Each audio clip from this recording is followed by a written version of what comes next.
Hey.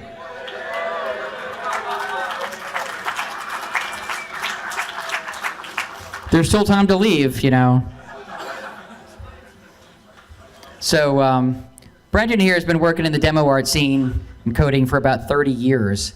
I've been seeing snippets of Demoscene stuff at other hacker conferences like the old Nauticon in Ohio and other things. And some of that stuff has been really mind-blowing. And I've always wanted to have something like this at Hope. And I finally met the right guy a couple months ago at the Vintage Computer Festival in Wall, New Jersey, which I highly recommend. And by the way, the VCF people are downstairs with a vintage computer exhibit. But anyway, this is, as the description of the panel is, or the talk is, it's software piracy that became an underground art scene. It's like the most pure hacker thing I can imagine. So check out how we ended up from the mid-'80s software piracy, just the most incredibly small code, graphic, audio, mind-blowing stuff with a great screening of, what, 2 hours of this stuff afterwards, as long as you want to stay. Yeah, so pretty much. It's inverse phase.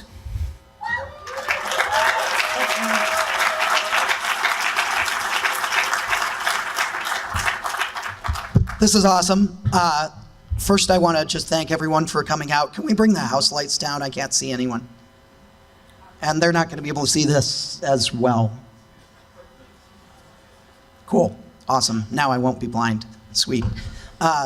So this is a scene that's really important to me, and I feel like it fits in really well at Hope. And, you know, I mean, I'm sure there are a pile of hackers and crackers in the room, just maybe. So I really, this is just near and dear. This is my scene, and I finally get to share it with Hope. I've been to Hope tons of times. I want to thank everyone. I want to thank Bernie for roping me into this, and all the Hope crew for like working with me and getting this in, because that was awesome. And everyone for showing up, because finally I get to share something that is very personal with you. Promise, not that personal, but I just want to get that out. It's all downhill from here, so I really wanted to get that out now. I'm going to introduce you to something called the Demoscene. Can I get a show of hands of people that already know what the Demoscene is? Fuck yes. That is so good. Okay. Can I get a show of hands from the people that know what the Demoscene is, that know where the Demoscene came from originally? Okay, so maybe about a half to a third of the hands. Still a good number, but the first part of this presentation or talk or whatever the hell you want to call it is going to be me talking about history. Some of this is going to be a little bit boring. Some of you are going to know this. I'm not going to get everything right. You know, this is well rehearsed and I live this, so most of it should be right, but if I slip, please forgive me. But most importantly, I realized, and I've kind of realized as walking around Hope, really while I'm here, I'm like among my people, right? You all are like my people and I can just talk to you about this, but I've spoken to several people over the weekend that are old enough to drink with me, and I have enjoyed those drinks very much. But I have also noticed that those people that are old enough to drink with me don't know what a modem is, or just haven't used one. So there are some gaps we need to fill in here. So I just wanted to give you a little bit of an introduction to that. And also, before I start the slides, I want to tell you a little bit about who I am and why I'm sitting here. So like Bernie said, I've been writing chiptunes for about 30 plus years, which makes me an old man, sorry. But this incredible like Demoscene thing is actually kind of what kicked off my music career. I've been involved with MagFest in the past. Actually, if you were at Hope like 16 years ago or something like that, do you remember the Dance Dance clone written in Python in the corner? Do I? That was my baby. So, you know, there are some things that I have done in the past, not all of them great, but some of them kind of cool. My most recent claim to fame is a Nine Inch Nails album redone, you know, on 8 different 8-bits and that sort of thing. I've kind of gone down this pilgrimage. I feel sort of like Star Wars is a good example where, you know, like the young Padawan goes to, you know, the the remote desert, right? And studies forever, disappears off the face of the planet, and learns all of these things, and then goes back and shares with their friends or their colleagues or whatever. So this is the sharing with the friends part. But I've been on a long journey where I've been learning about 10, 20 different kinds of sound chips, how to control them. I'm building a synthesizer from scratch. Who in here knows what a tracker is, like mod files and stuff? Hell yeah. So mods are how I got my start with music, and I'm writing a tracker from scratch that will control hardware chiptune stuff. And the board we also built from scratch, and it's going to be modular. It's going to be really awesome. So if you wanted, I don't have a slide for this. That's why I'm just yammering. If you want to follow me on anything, I am Inverse Phase. I have a Patreon. It's just Inverse Phase, all one word, on pretty much everything, or inversephase.com links you to all my stuff. So if you want to see some of the cool stuff, or just ask me later or something like that. So let's talk about the Demoscene. Before I get started on Demoscene stuff, I want you to know that you might see some bad words. And that's what this slide is about. Also, if you are offended by the notion of boobies, it doesn't seem like anyone is, but you should be notified that this is a thing that's going to happen. If you are not old enough to be looking at boobies, well, anyway, let's move on. This slide has changed very slightly. If there is anyone in the room with epilepsy, and this is actually kind of a serious notice, there are a lot of flashing colors, flashing lights, shit moving around on the screen. If you have been previously offended, or maybe your brain has been offended, but you liked it, with flashing lights or rave dance effects on the wall, or MTV Party to Go from the 90s, then maybe this is not for you, or please make sure that you're medicated. Something like that. All right, so let's get started. This is my cool slide where the Demoscene, what are this? So I really, this is just a glimpse into this, right? Maybe you've seen this picture. Does anyone recognize this picture? I have 2, 3 hands, 4, okay. That's great already, but you're going to recognize this after we're over. Not just because you saw the screenshot, but I want you to see some pretty pictures. These are all procedurally generated. Well, not all of them. You're going to see one that isn't, but these 3 are. And these are just this is math making art. It is fucking magic. And here's one more. This is not procedurally generated. This is, in the scene art category, if you want to call it that. But Bernie and I had several conversations about how scheduling was like a Rubik's Cube. So here's your Rubik's Cube. You'll see another one later on if you're sticking around. So, what if I told you? By the way, I'm really working the memes hard here, so I hope you appreciate them. That these demos fit on that tiny little piece of paper. Well, they don't really fit on that piece of paper, but, well, I will, maybe. The important thing to realize is that these screenshots of these demos right here are larger than the program that generated them. And this is just the beginning. Who here just kind of ooh, ah, or their brain kind of tingled or whatever? Yeah, okay. So we impressed 4 people, that's great. All right, so let's rewind actually, and I'm gonna tell you why this is impressive, not just because of that, but there are some more things. Also, I'm using some old school memes here, Be Kind, Rewind. So it's time for a history lesson. This is a computer, sort of. You may have heard of one earlier in Hope, because there was history of the ENIAC, right? Did we, yeah, some shout outs to anyone that knows what an ENIAC or UNIVAC is. Let's not talk about that. Let's talk about, actually that picture sucks here, this one.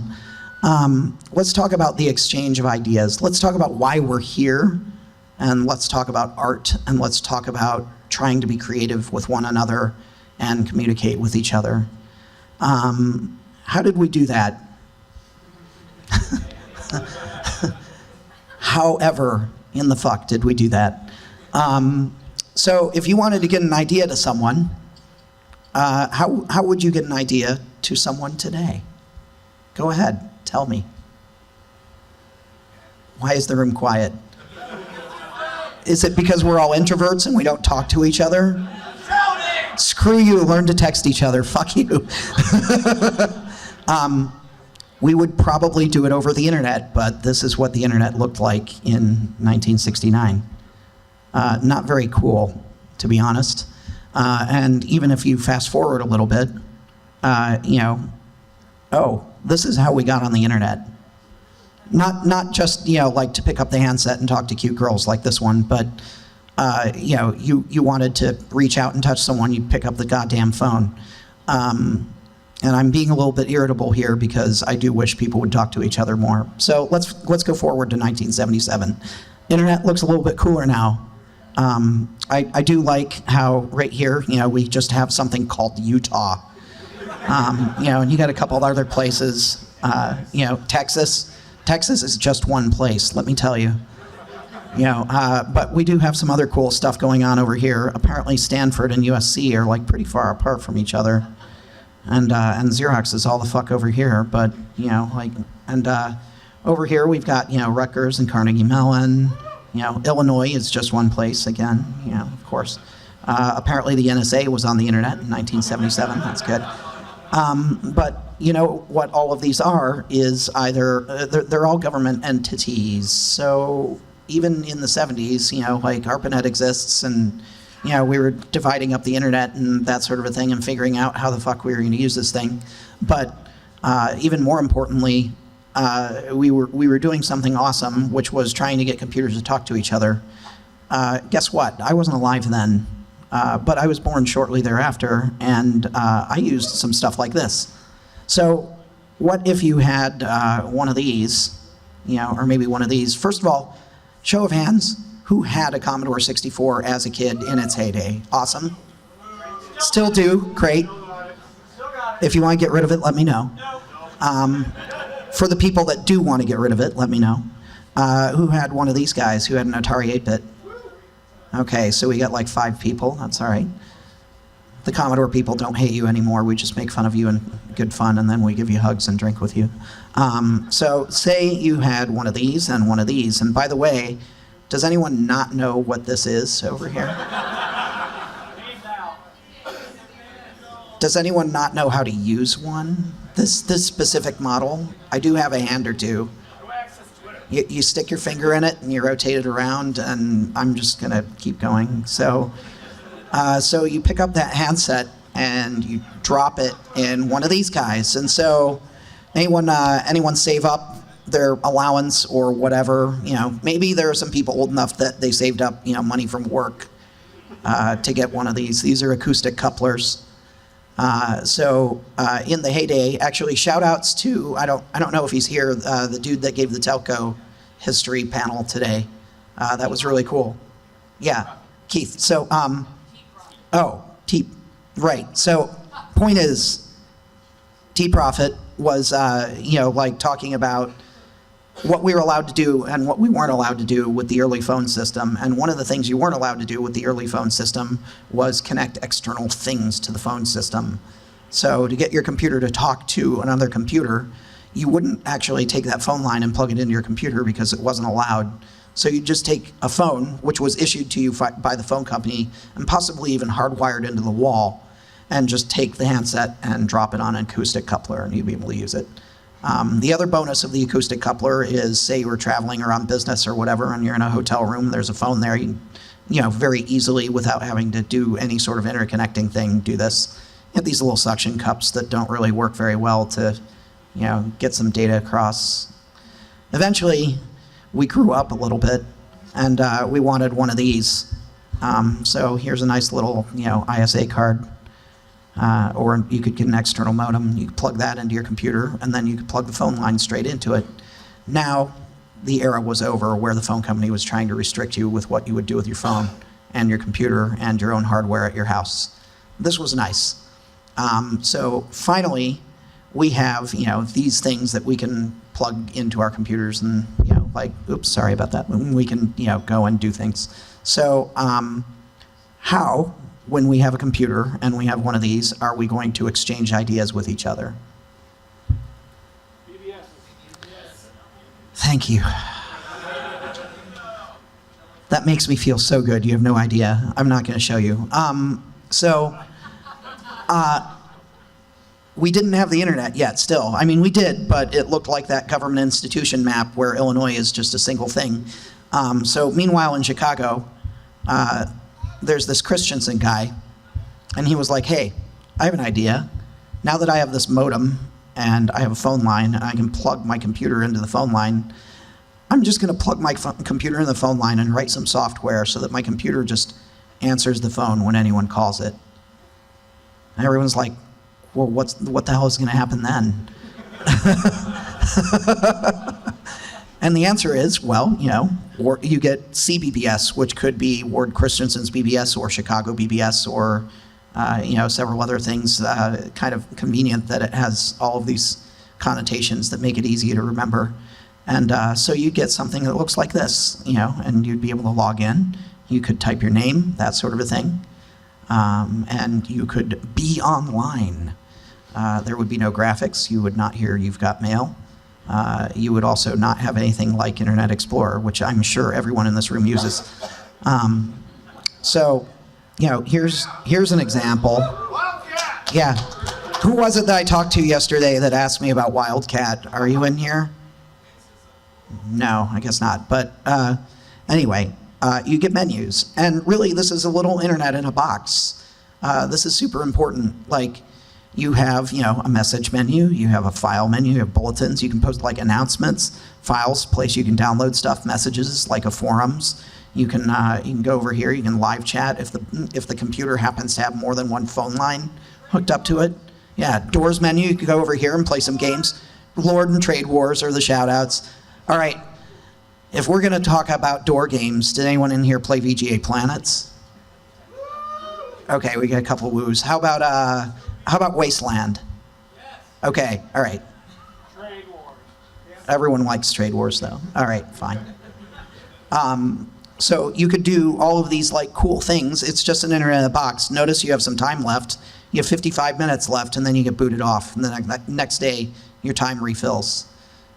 So basically, if this board only has one phone line, that gives everyone else a chance to participate. You could pay for more privileges or that sort of a thing. You could drop the privileges if you like hated a user or something. I don't know. But there were also these other things. You notice this like kind of, oops, sorry. That you've got some sort of like graphical sort of looking things, but it's obviously text mode. And then everyone got creative. And they're like, hey, we want to trade our creative art. So this is another Wildcat board. You can see this one is internet enabled, so you can actually get on BBSs and kind of experience this world even though it's dead by telnetting into something or SSHing into something. And so here are some addresses. Someone can try them if they have like a telnet client on their phone or laptop or whatever.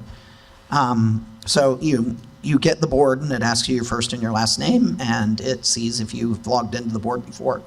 If you haven't, well, it asks you if you want to create an account, and if you have, then great. But I wanted to show you how cool some of the art from just the login screen scene was. This is all like ASCII and ANSI art, so this will all appear on a computer that's just stuck in text mode. You could have the shittiest computer in the world and still look at something that looks like it resembles most of this. And so, we've got some shout outs. We've got Genesis and Plus 32. Is that Spain? Maybe it's Portugal. We have On Earth as It Was in Hell. 703, shout outs to Northern Virginia. The sysop is apparently Satan. This one, no spoilers here. This is in Chicago, area code 312. And down here we have plus 49 numbers, so that's Germany, right? Skylight BBS. But like this kind of art scene erupted out of just people wanting to trade, software and messages and ideas on these online services. And it's kind of interesting how everyone traded anything. And so Oh, does anyone like Scooby-Doo? Yeah. Or here's your Trade Wars shout out. You could play games. Like, these are only text mode games, but they're multiplayer games. You play your rounds when you log in. You log out, someone else logs in, someone plays their rounds. You know, you basically have this kind of turn-based game throughout the day. And you could log in for only 5 minutes and then log out, and then go back to the door later and log in and log out. So you could get multiple rounds that way if the door game allowed it. Who was our Lord shout-outs? You want some memories? Here's some memories. Seth Abel wrote this. Also wrote a, what was it, Barren Realms Elite? Was that Seth's? Yeah, so he did a space planets type thing. So that was cool. And here's some more art, just because it's like, I mean, look at this art. This art is cool. We've got a pretty awesome looking Stimpy. We've got some cool skull art. This chick is pretty cute. I'd like to know who she is. This one too, even though she's a robot, but you know. But these are all, like, you can see, like, it's a login screen. Like, you can actually, like, log in. It kind of, the weird thing is like, you know, we watch like shout outs to hackers, right? Like, we watch hackers and we're like, none of that shit is real. But like, we also almost have, like, this is probably what inspired like the weird login screens in hackers, is, you know, like ANSI login screens on BBSs and stuff like that. So it's really neat. So I want to show you just a little bit more BBS stuff, and then we're going to back up and talk about how this relates to piracy. Actually, this slide sort of relates to piracy. Hey, it's the files section. Guess what piracy is? Downloading stuff. So we've got, you know, this is just an example of, you know, like you log in, you go to the file section with F or D or whatever, and you go to sections and you look for files. And of course, remember, you're on like a 14.4 or 9600 baud modem, so you're gonna get, you know, like 1K a second downloads at most. If you're on a 300 baud modem, you're getting 30 characters per second. That's pretty hot. You know, here's some ARJ files. Anyone know what ARJ actually is? We've got like 3 people, great. ARJ is another zipper. So you can see these file sizes. You can see how many people have downloaded the file to see if it's maybe popular, you know, if you're one of those bandwagoner people. Also, you have this neat thing down here, tag file. So you could just like hit 1 and download file 1 on a lot of BBSs, or you could be like tag file 1 and then go over to another filed section or whatever and look at some more stuff, and then tag stuff and download all of the things that you put in your queue at the same time to kind of like save some time since you're limited. So that's kind of neat. And here's another good example. So here we even see the ANSI and ASCII art invading the description. You're on T-Mobile. You can download art packs of the ANSI art with the description as more ANSI art. It's like ASCIIception or something like that. But, you know, yeah. And that's where these, you know, like BBS sysops, you know, would download utilities so that you could add all of these files automatically to like your BBS files section. You could run a little scan thing, and it would look for the file ID diz file and put it in the description automatically for you, so you didn't have to, like, you know, cut and paste, because who does that shit in DOS?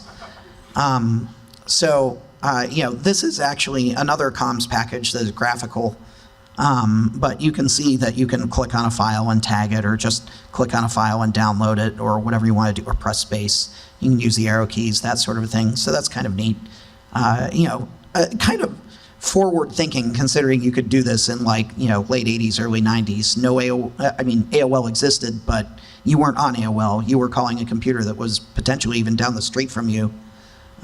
So once you actually get to download things, anyone know what game this is? Excellent. I am around. I totally am among my people. This is great. So, you know, downloading Rise of the Triad. We're only 7 minutes in. We've got, you know, 30 minutes left to download this 3.5 meg file.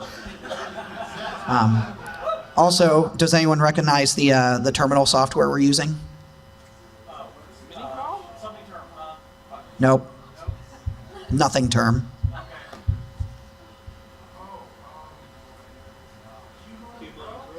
What? Nope. Anyone remember telex? All right. So one of the reasons that I'm going through all this BBS stuff is because this is how I discovered this scene.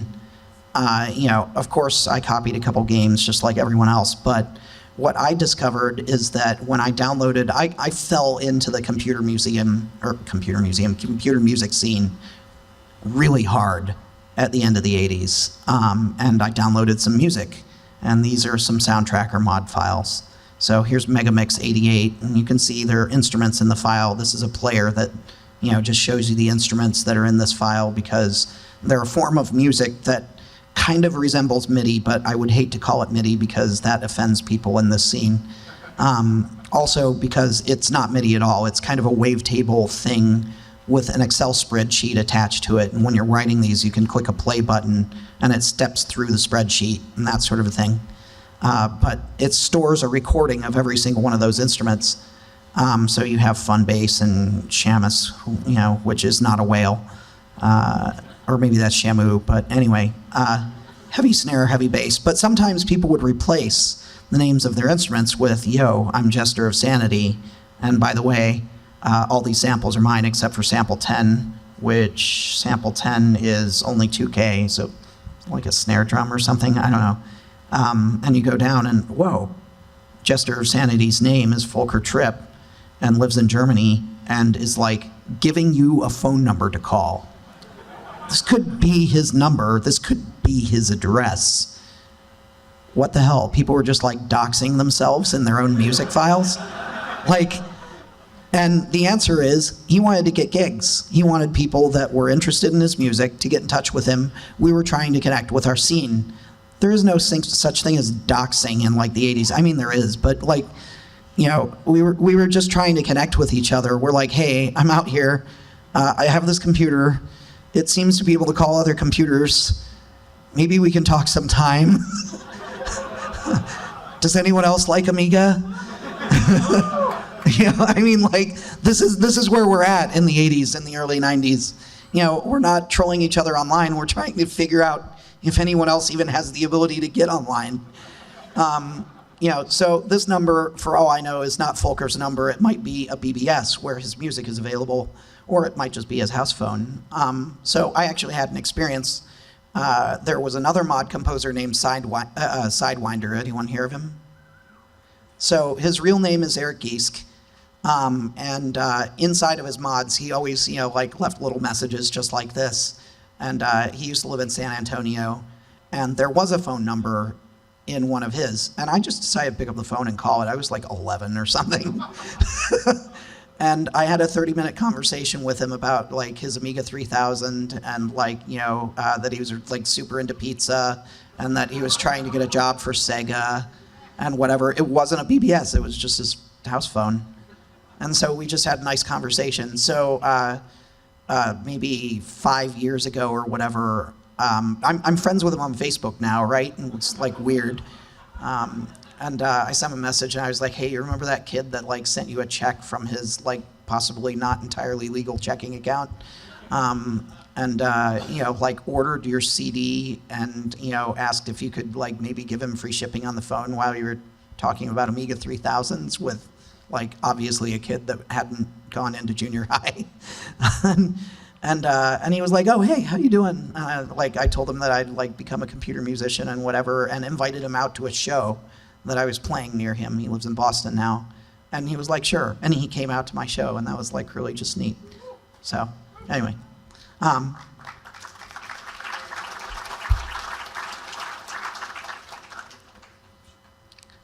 So we're all just nerds. We're nice people. We want to share. We want to share ideas.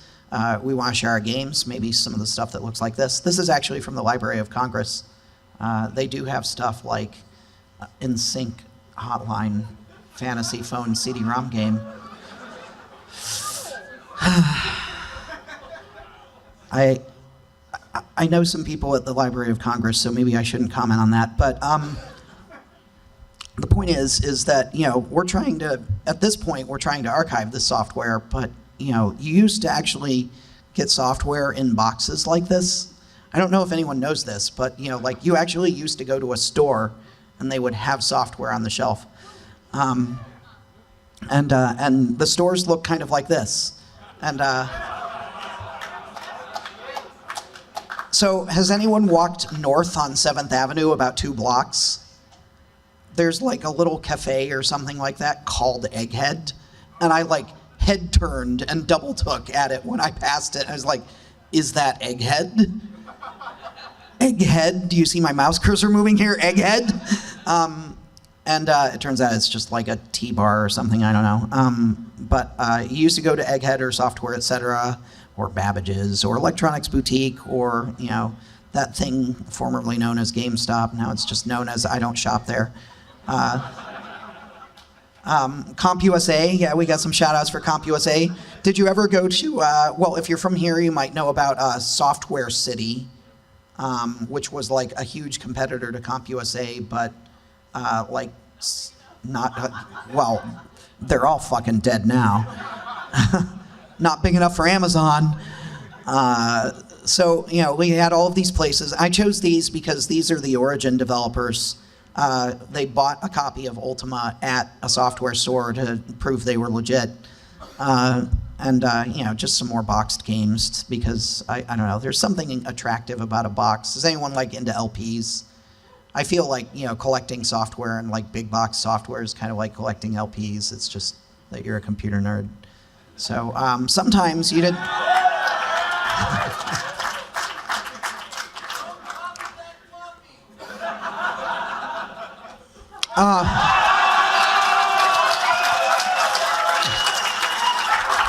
Fucking owned.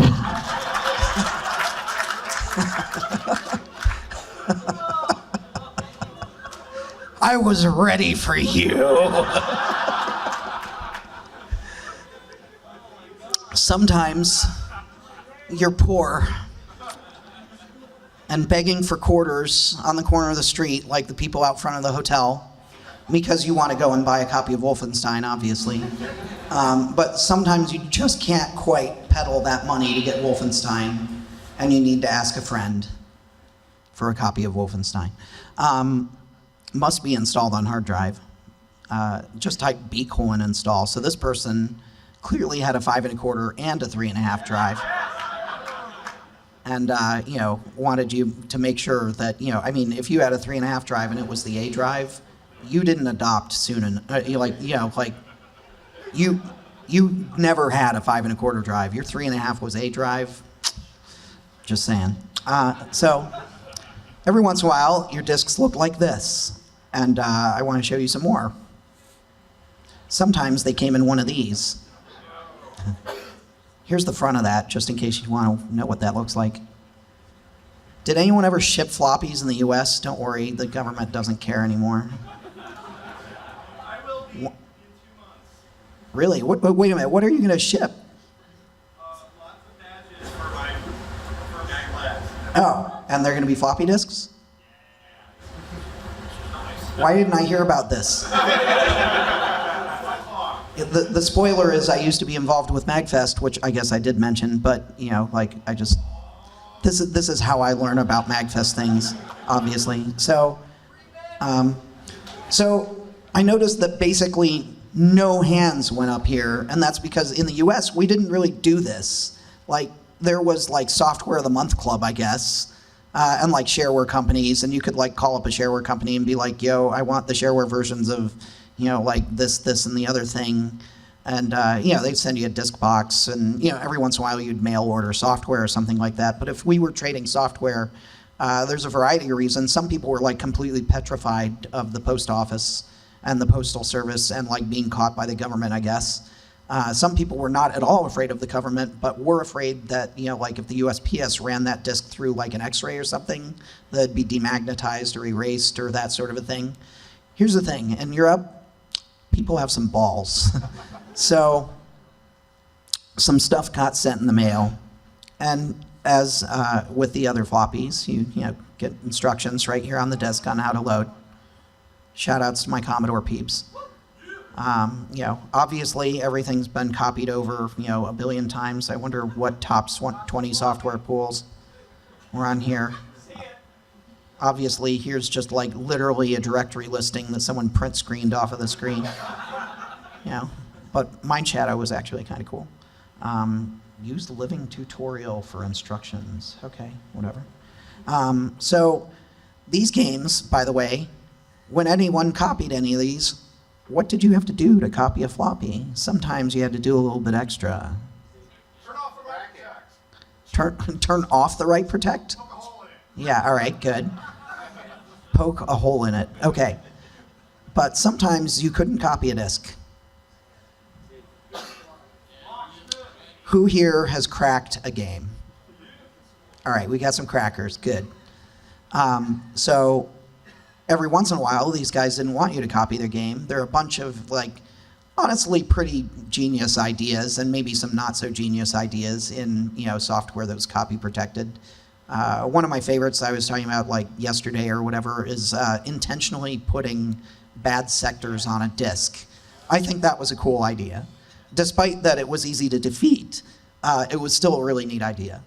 So you basically you're using like some sort of hardware copier or whatever. It's just copying literally the magnetics of the disk, and that's how the distributors would distribute the software. But whenever you make a floppy disk, you're just writing the bits. You're writing ones and zeros to the disk.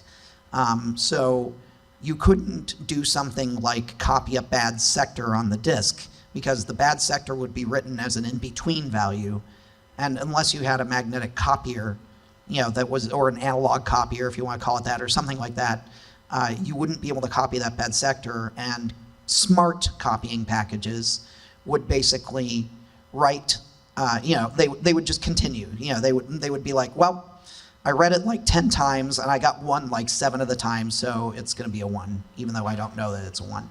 So when you load the game would intentionally try to read from that bad sector. And there are a couple options. One, the sector could be bad, and the operating system would return an error, or the kernel or the ROM or the disk would return an error, and the game would be like, okay, there's an error. We can go on. But sometimes it would return a 0 or a 1, and the game would be like, that disk isn't legit. And that's how that copy protection would work. So basically, the geniuses that just rose their hand, had probably defeated this kind of copy protection. The workaround is literally just to say, instead of if there is an error, just change it to if there isn't an error. It's not terribly hard to defeat, but it's a cool idea. And there are other things. They might have paired this with other ideas. There are other things that you could have done. But just to give you an idea of what we're up against, right? So once you have done this really cool feat, you've discovered this cool way to break this copy protection on your floppy disk, you'd leave your mark. Aquatron by Justin Gray, but it was cracked by the freeze. Thanks to the man in black, the penguin, and the bum. So maybe that guy actually was able to afford Wolfenstein after all. We also have, 1942, which was cracked by Rad War. And we have, Kong Strikes Back, cracked by ABC. So people, and notice ABC also made it into the high score table over here. So people would leave their mark. They wanted you to know that they were a badass and that they were able to figure out this, possibly single byte change. But still, no one else would figure out this single byte change. So these were the elite of the copy protection world. But sometimes you'd put in the disk and you'd type that load star, 8, 1, and we're about to get audio. Let's see if the volume is set right.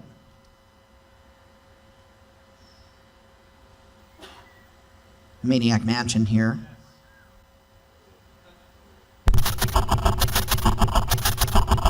And you're like, wait a minute, this isn't Maniac Mansion. This guy says it's Maniac Mansion. Broken. Wait a minute, my software's broken? By Eaglesoft? On July 23rd, 1987. Greetings. Okay, to Stingray, FPR, the Alliance. Who are these people? NEPA, Sin, TSI, the Master. It's 1987, I have no idea what's going on.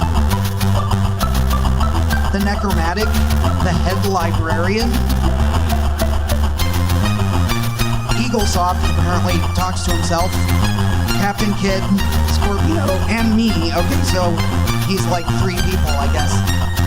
Here we have another Lucasfilms game. Oh, we're getting a review of the game now. We haven't even played it. And it holds true to the quality of their previous one thing.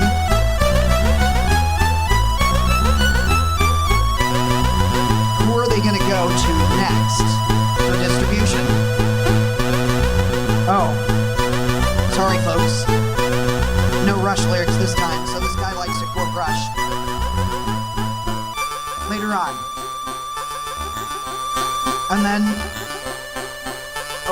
okay. Maniac Mansion, here we are. So you're scrambling trying to figure out what the fuck is going on. This music isn't bad. I could listen to this for a while, but I really wanted to play Maniac Mansion. Eventually you figure out that you can just press space and it'll start the game for you.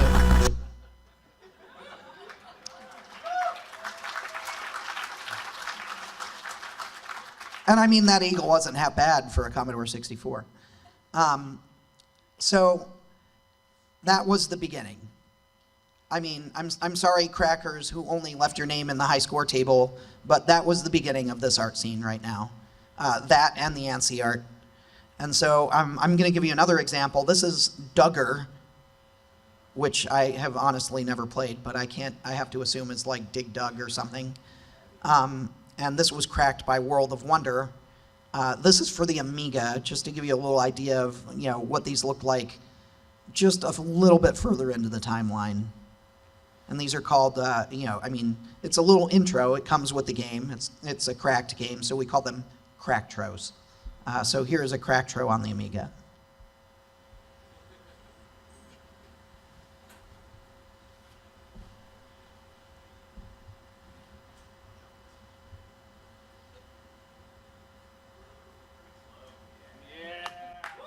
Sorry, no disk loading noises. Didn't capture those. Duggar! A new game by Lionel Software, released by exclamation point. By who? Gee, don't whip your dick around or hit anyone with it or anything. Wow. And cracked by Eurosoft. So World of Wonder didn't even crack the game, but they do really want to flaunt that. Oh, and here's their address, just in case you want to arrest them.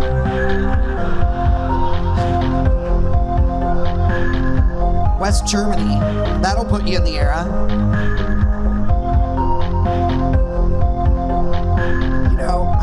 Wait, I need to stop this.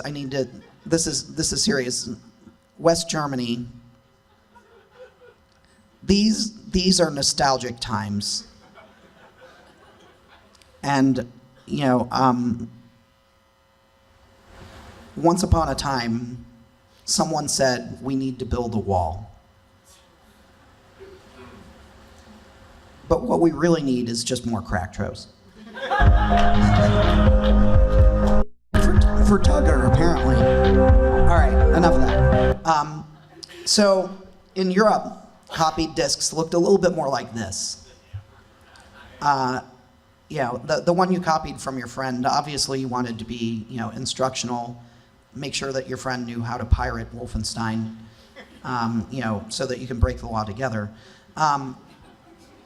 But in Europe, it's just a free-for-all. Everyone's just tagging discs and graffitiing the disc and whatever.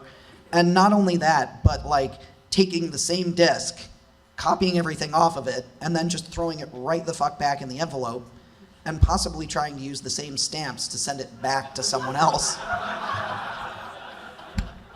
So this is kind of cool, though. You'll see some groups in here. ScoopX is a popular demo group of the day. You'll see these are Puni's, discs. So shout outs to, a little just random Amiga sticker because, someone really wanted to, shout out signing, in the little, I mean, I don't know. It's it's a different place and a different time. And this was just one of the many ways to get this like art out, right? So eventually we would slip other things onto the disc. We didn't just slip that little something to, have a crack intro or whatever. There were. Does anyone in here ever do a zine in grade school? Let's see some hands. Come on. You don't have to be embarrassed. You're a hipster. So the computer nerd scene of zines is disc mags.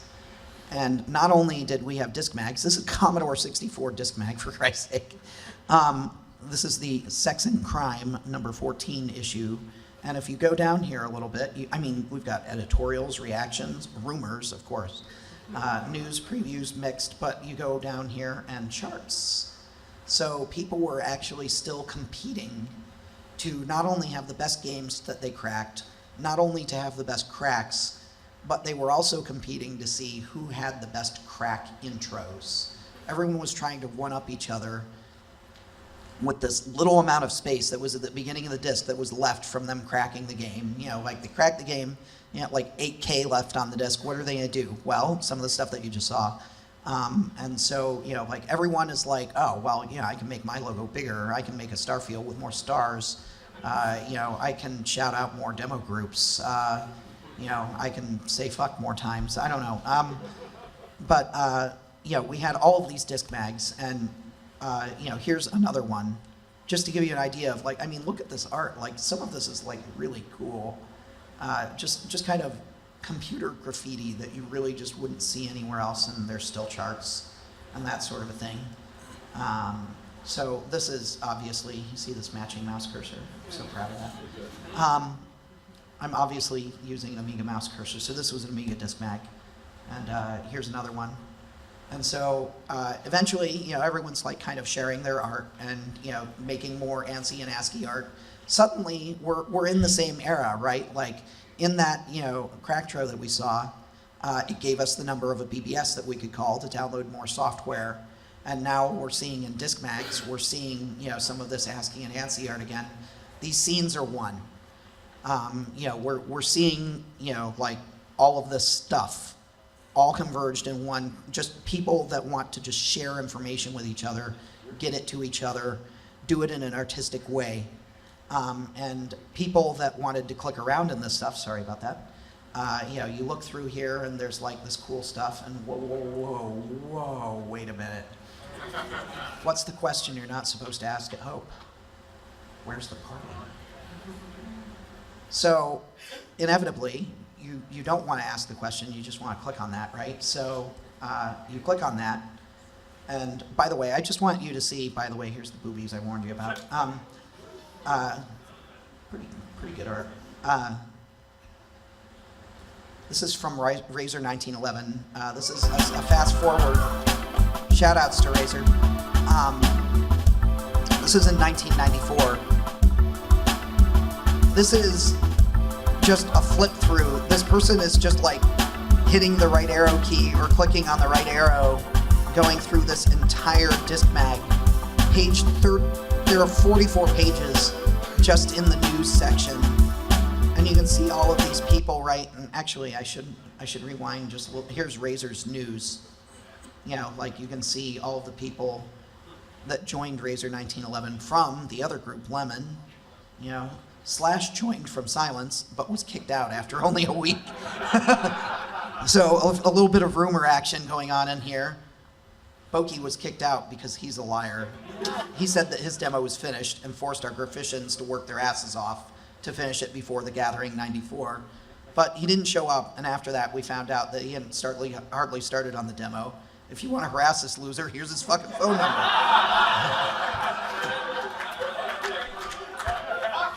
Doxing and trolling alive in 1994. But if we move through this a little, I was also, one more page, I think. Here's ScoopX, the demo group that we saw, tagged on the other disc.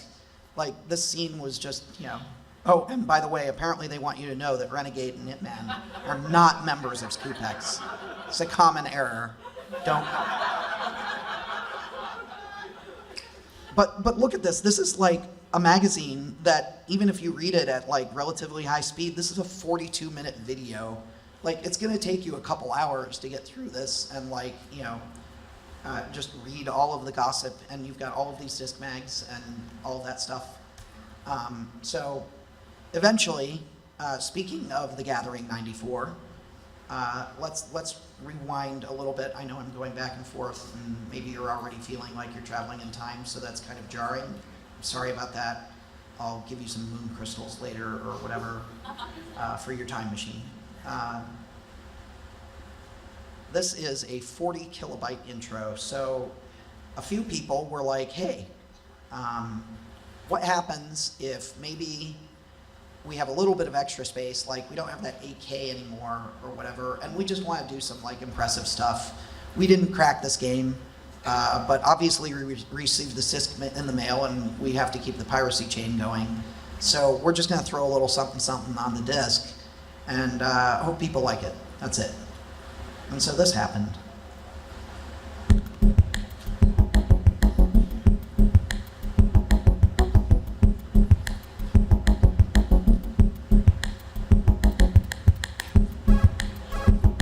Prepare for a ray traced animation. And you're like, okay, that's kind of cool. And they're like, oh, by the way,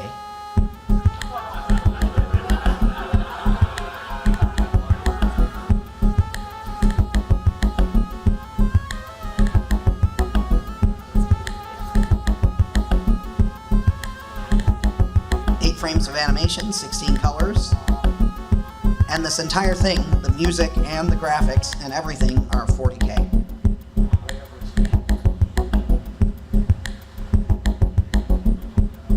Some of this look like crap you've seen at a rave or something like that. Are we allowed to say rave in this day and age? I don't know. They outlawed it in Virginia. You have to call them dances now. It makes me feel like I'm going to prom.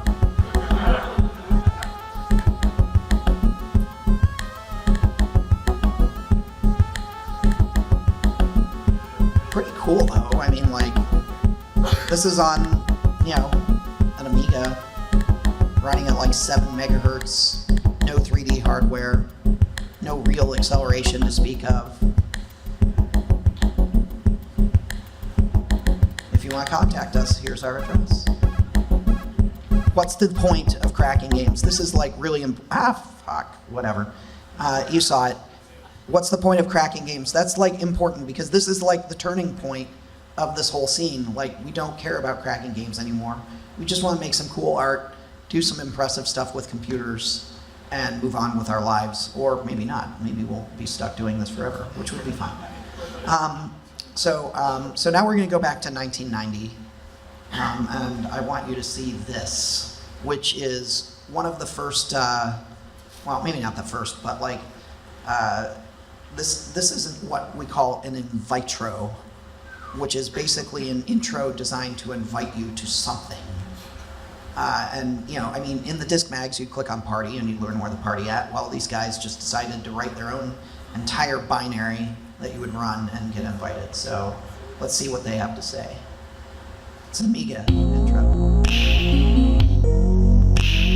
Party time. I agree. Something great will be happening in Hamburg. TBS invites you to the biggest mega copy party ever made in Hamburg, north of Germany, the whole world. Yes. And do you know why? We don't. Oh, something was forgotten. 3 stars hotel, 15 Amigas, about 30 disk drives, And we hope no police. We hope you hope too. See, they knew that I was going to be showing this at Hope, so they hope we hope.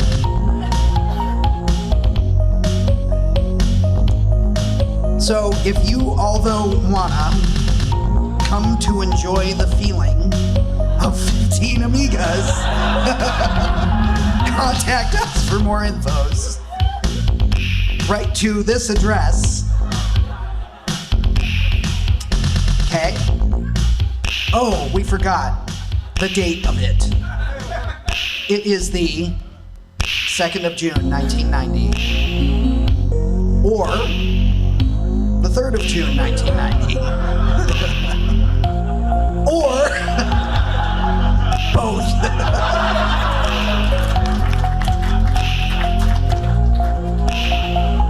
Credits go to, let's credit our artist, that's fine. Coding by Mr. Pet, with some help of Flowsoft. Music by Benny B, could be Benny Benassi, we don't know. Graphics by Voltron of the Possessed, and Mr. Pet. Now the greetings. This time, only this time, they go to.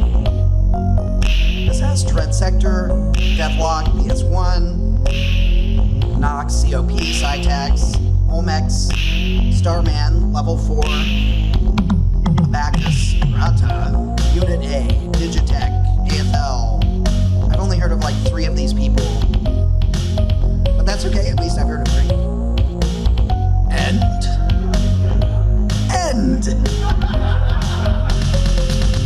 Okay then.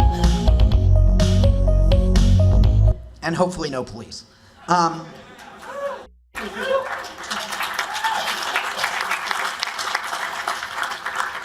So, I don't have any pictures of Mega Copy Party 1990, unfortunately. And I don't know if anyone called the police, but I do have a picture of Party 1992, which is still very much in the like seminal era of all of these demo parties kind of kicking off. So there are events, just like Hope or whatever fan conventions you go to, you know, sci-fi, anime, games, whatever, where everyone is not only bringing their machines to, you know, like get wares, obviously, or, you know, participate in LAN parties or any of that, but also to show off cool hardware hacks. And not only to show off cool hardware hacks, but also to show off all of the cool demos and intros they've both accumulated and written if they're a part of a group.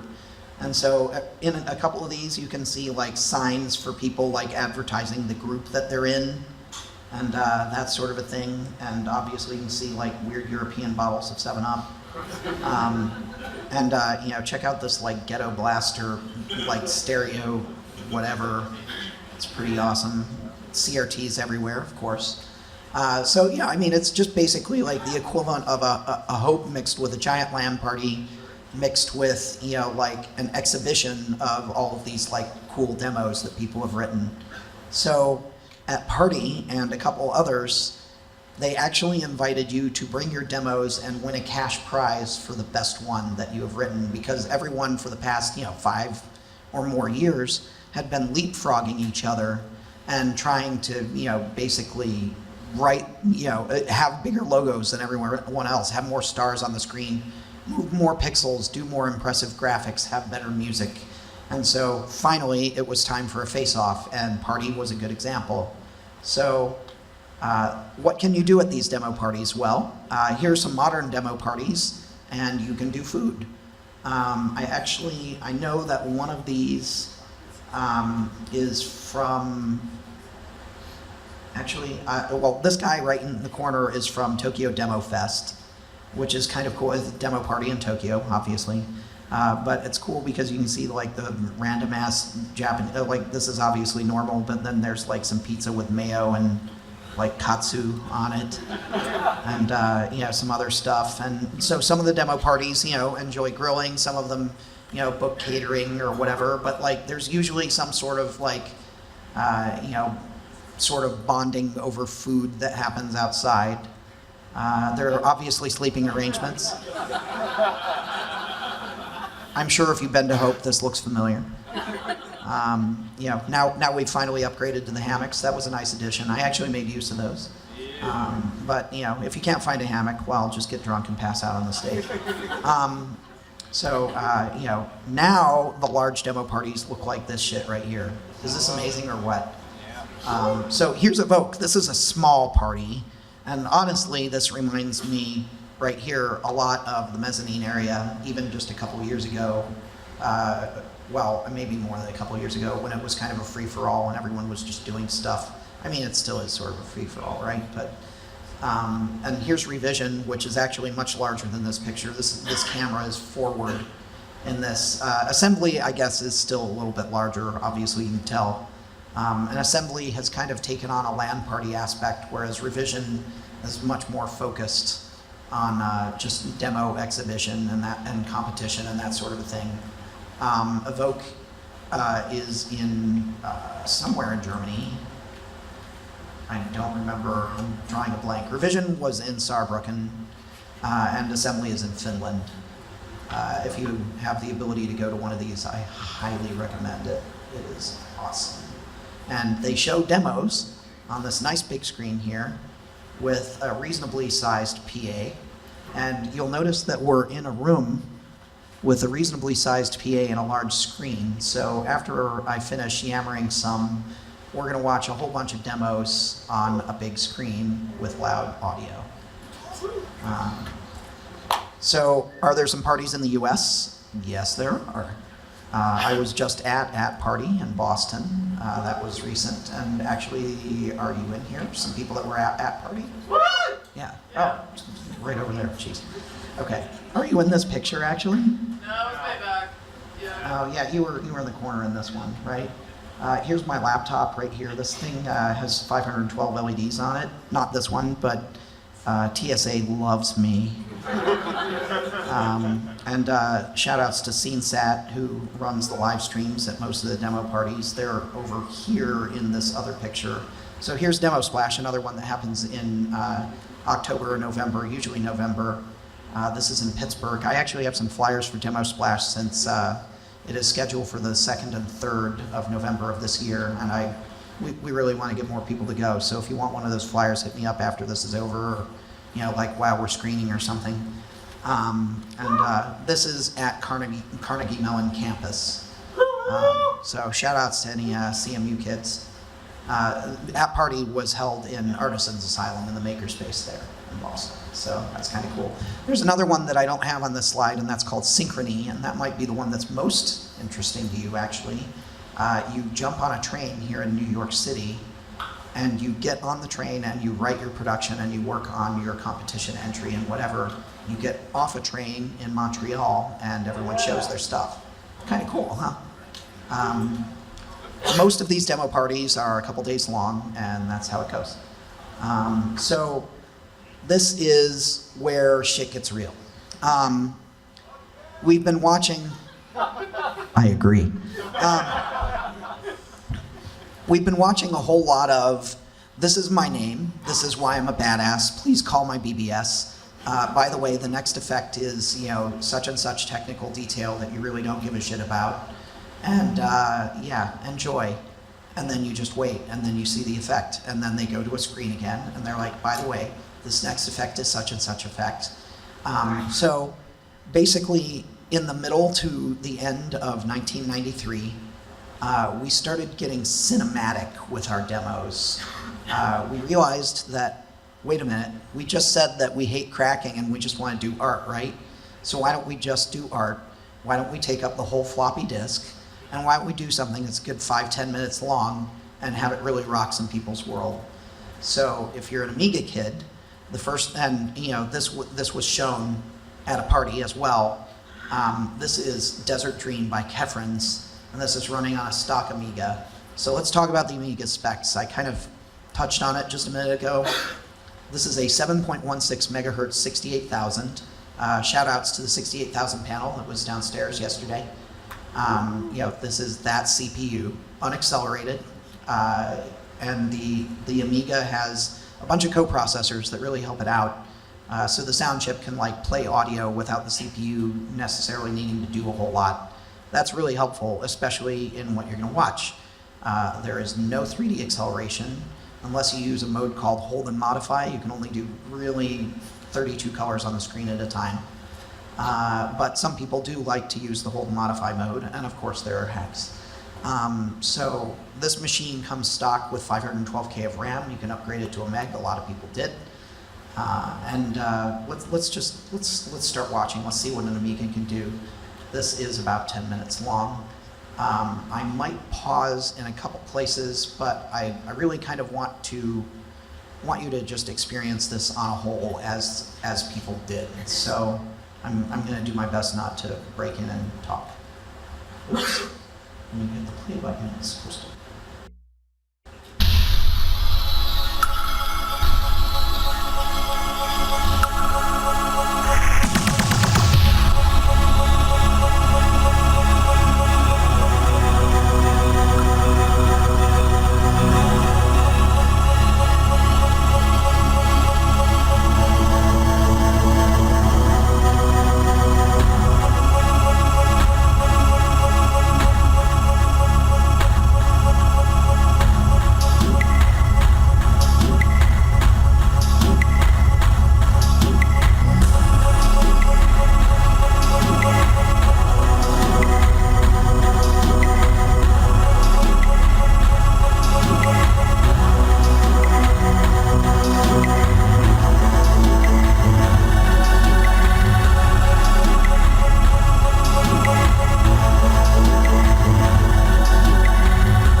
Yes, that is a watermelon.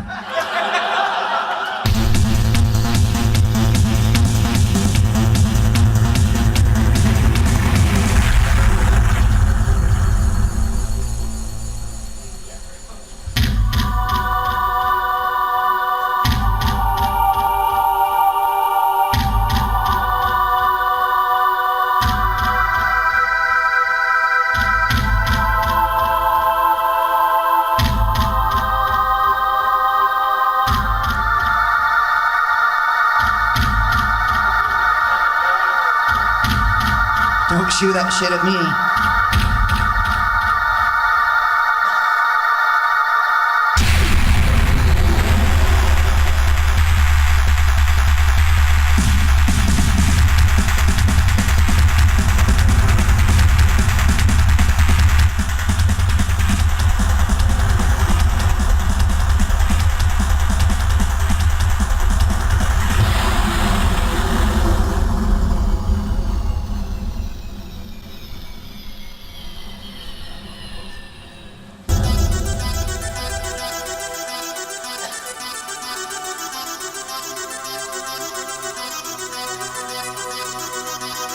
Here we get some great scene poetry.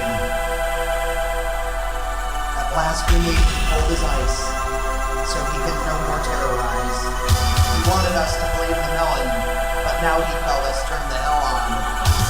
The alien is now dead. Oops, I don't read fast enough.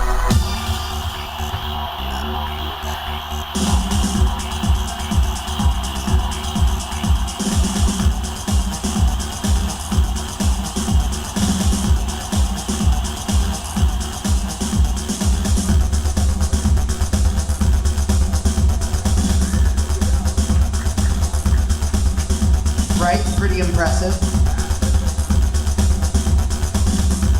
This machine is 7 megahertz, has no 3D capabilities.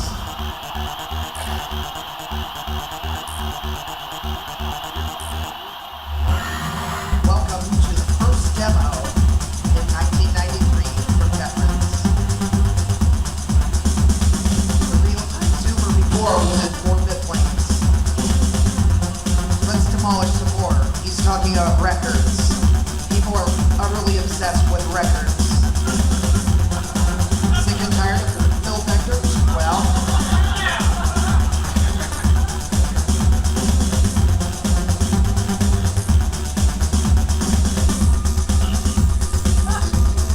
I think he meant blueprints, but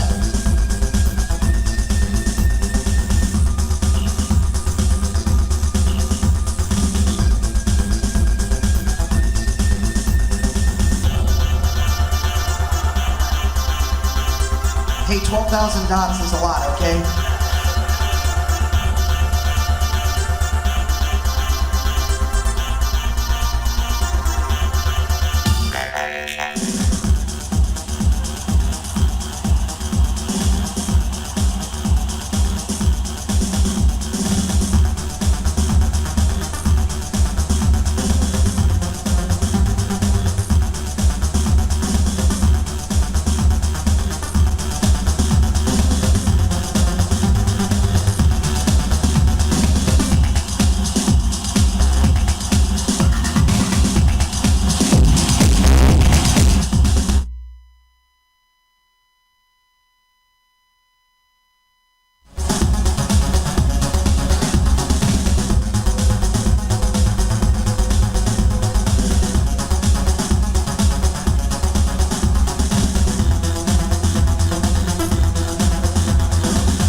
Good job.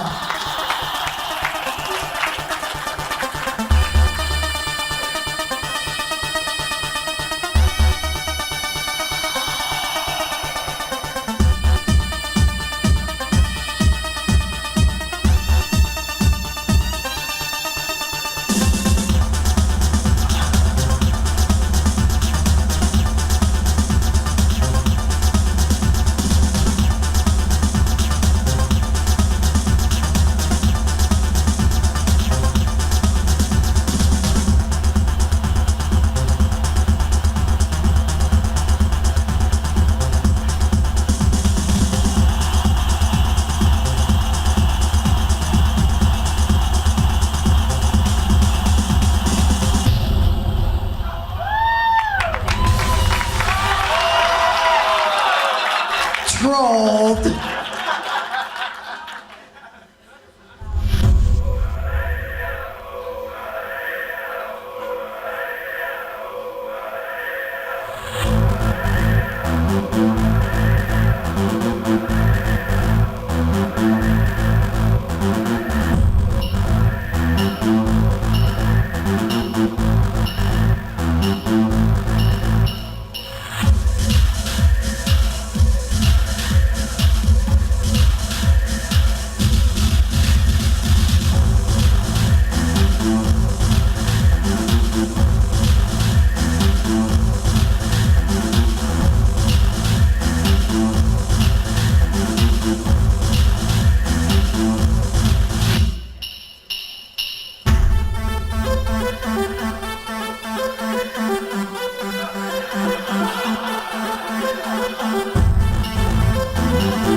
it's not a real demo unless there's a spinning cube.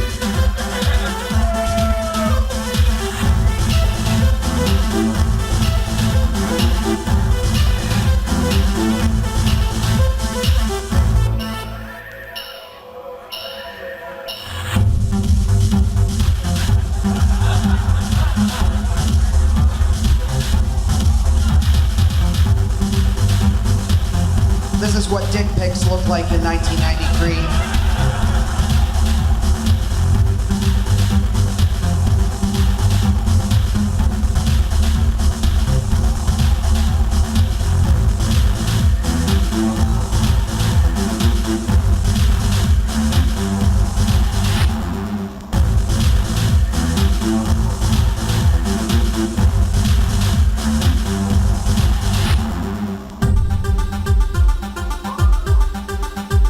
Some pretty awesome art.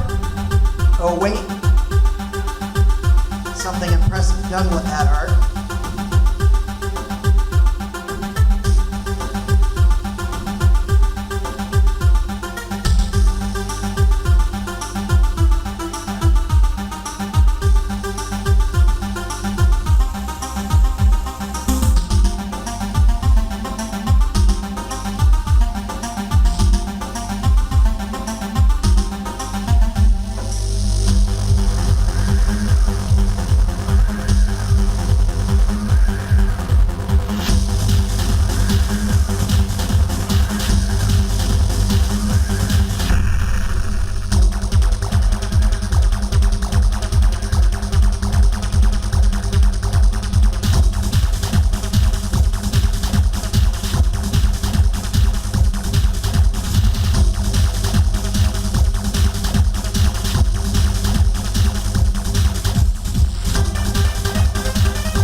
Was down there.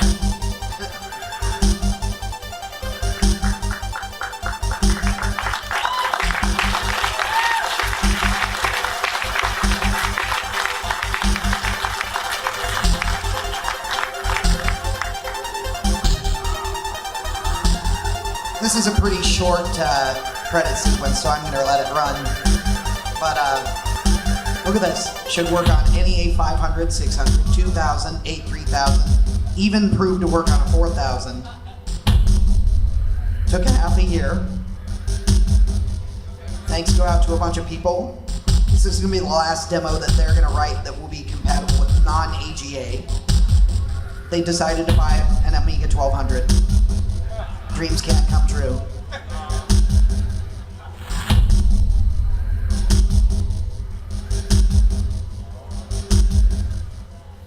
So, and then it loops. Pretty impressive demo. And this was on, a pretty ancient computer, all things considered. This is 1993, so what were you doing in 1993? Like, we were about to get Doom. Playing King's Quest, playing 2D games.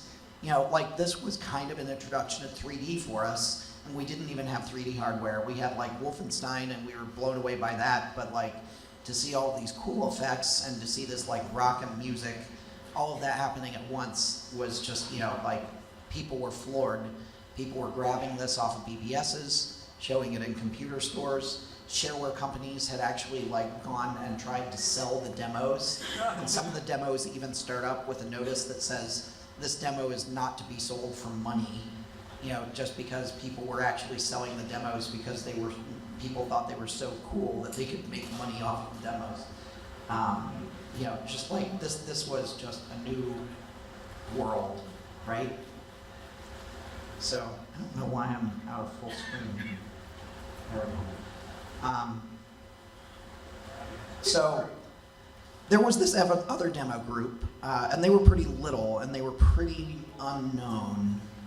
They had done a couple things on the Commodore 64 and published a little bit of art.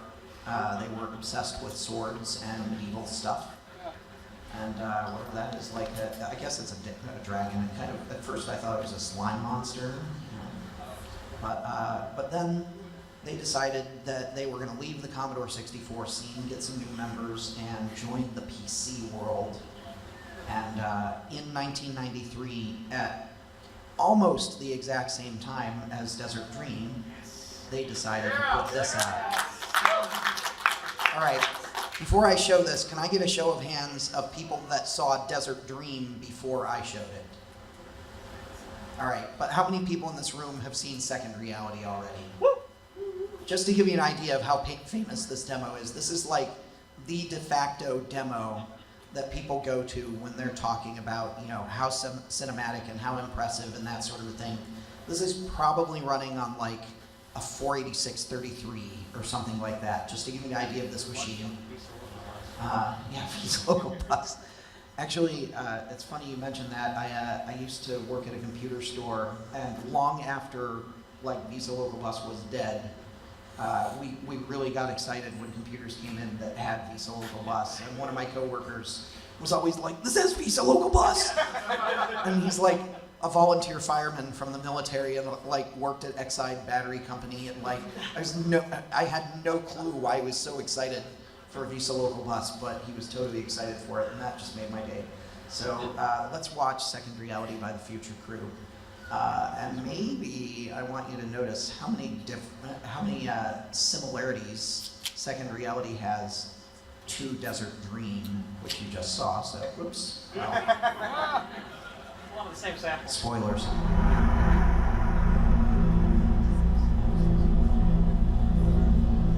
The last like 5 minutes of this are all credits. We're not going to go through all of the credits, but I do want you to see the demo and, you know, the initial credits.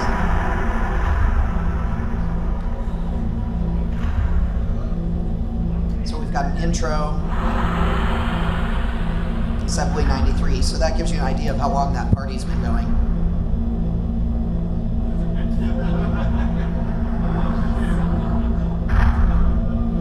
Is actually true.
RIP video encoder.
start. There's the sword. Wait, no.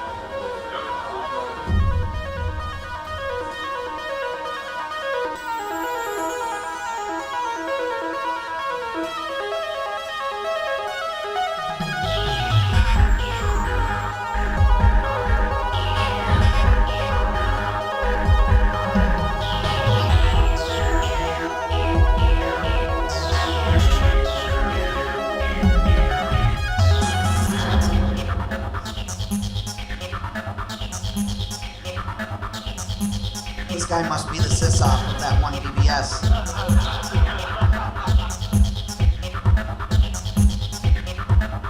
I am not an atomic playboy.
Not only do we have a spinning cube, we put things on the spinning cube.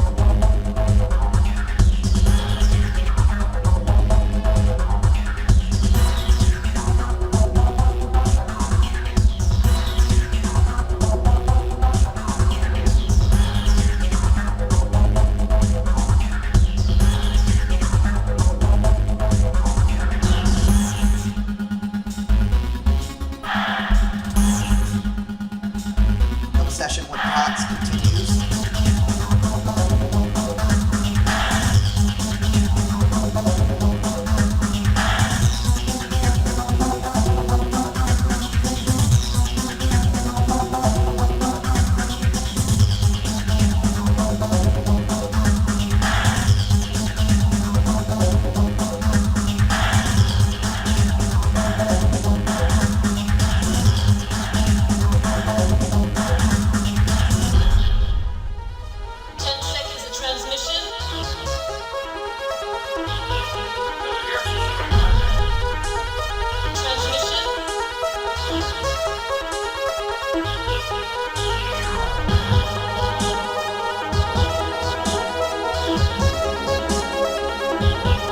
I think we've seen that sword before.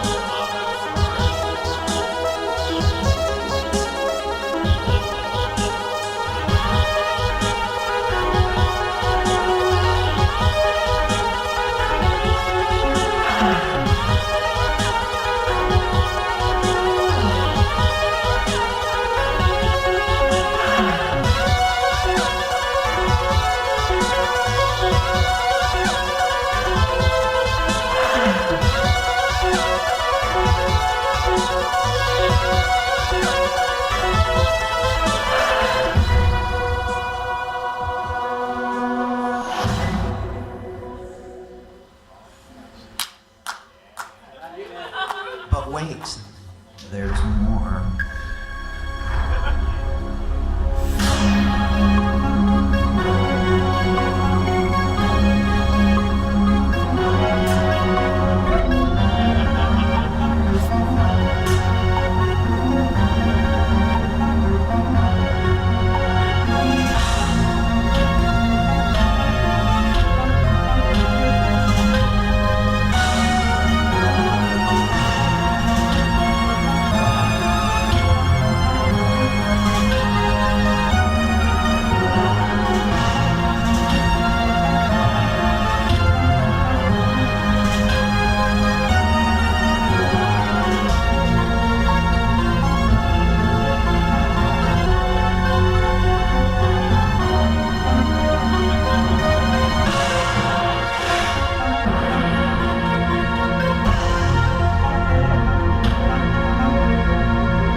biased towards the right channel. I feel like the left channel is a little bit not loud. You should be able to hear that. Beep, beep, beep, beep, beep, beep.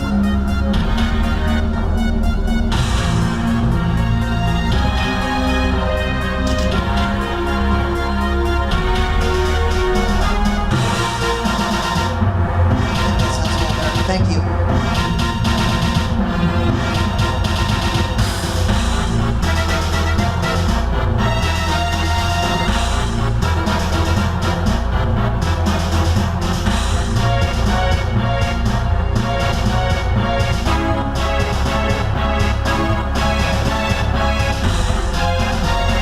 Very cinematic ending here, lots of power.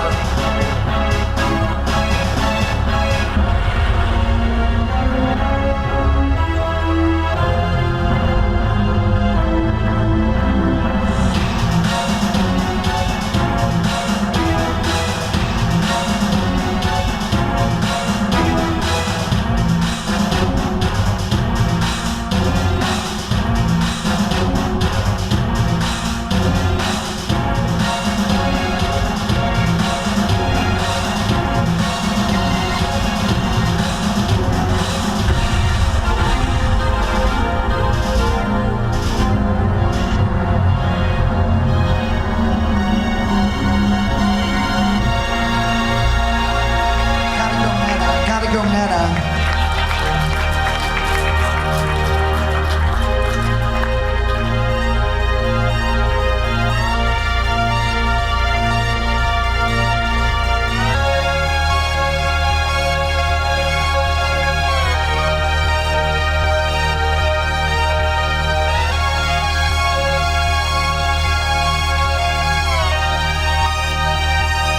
So there we have it.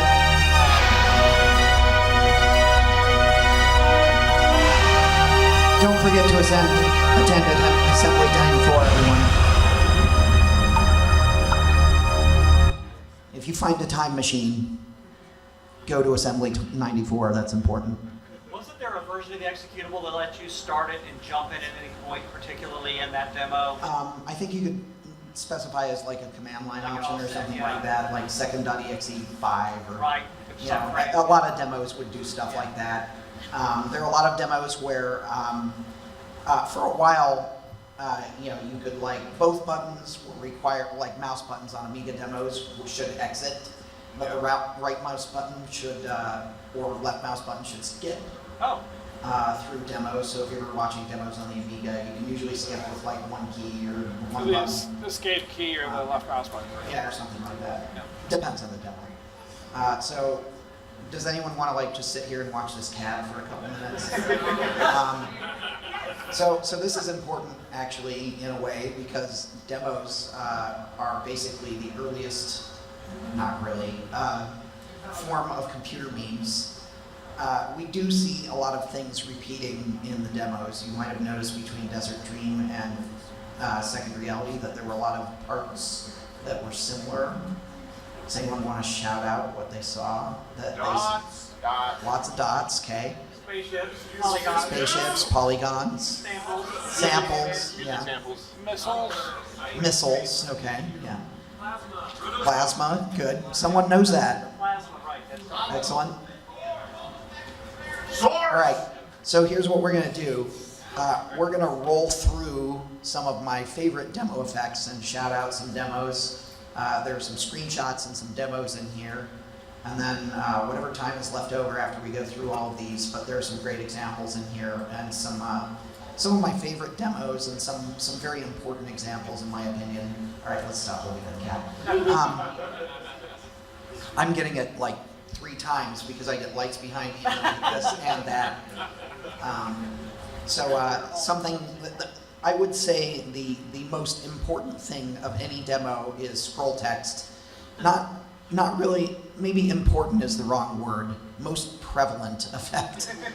And you'll see people try all sorts of crazy shit, and you know, my description of this is, you know, drunk or sleep-deprived team member at the keyboard, what's up? Because a lot of these demos were basically almost done by the time they got to the, you know, the party hall or whatever, but they wanted to, you know, like finish it off or fix a little piece at the end or that sort of a thing. So you get like someone that's just like, hi, this is Felix, it's 3 a.m. and Jack hasn't fixed the scroll text yet, but I'm typing it anyway. You get all sorts of stuff like that. You also get pixel and scene art. I thought this was some interesting examples of scene art here. I picked this because I just thought it was hilarious. But this is an intro screen from a demo that I think I have and we can watch. But just, an awesome looking logo from Sensor and Oxyron, which is kind of off the edge here or whatever. This is neat because it shows off an issue and a limitation that you run into on some machines. Most notably, the ZX Spectrum, where you have an attribute issue. Each section of the screen can only be 2 colors, a foreground and a background color. So you draw with the foreground color and then everything else is the background color. But you can only do that in various chunks of the screen, so you have to very artistically choose which areas of the screen get which colors and get which pieces of the image. Possibly even reposition your image so that the parts of the image are in the right place on the screen. It takes a lot of work. So you get all sorts of computer graffiti, banging logos, astronauts. Also a big part you may have noticed was greets. These are often done in a kind of cool artistic way too. This is really the gangster rap shout-outs of the computer scene. Over here we have a robot shooting the names of the people greeted. In here we're kind of in a fly-through in a city, but you see all the names of groups. This demo over here is by Titan, but here's a demo by the group Mercury, and they are greeting Titan on a signboard. And then over here we have another demo, and you can see Titan's group greeted, and so is Mercury. So this is a community of groups that at this point aren't trying to be assholes to each other. They're really just trying to be a part of this sort of arty party scene or something like that. So that's kind of cool. Shout outs to the people that shouted out doubts because, dots. Get excited about dots. Round of applause for dots.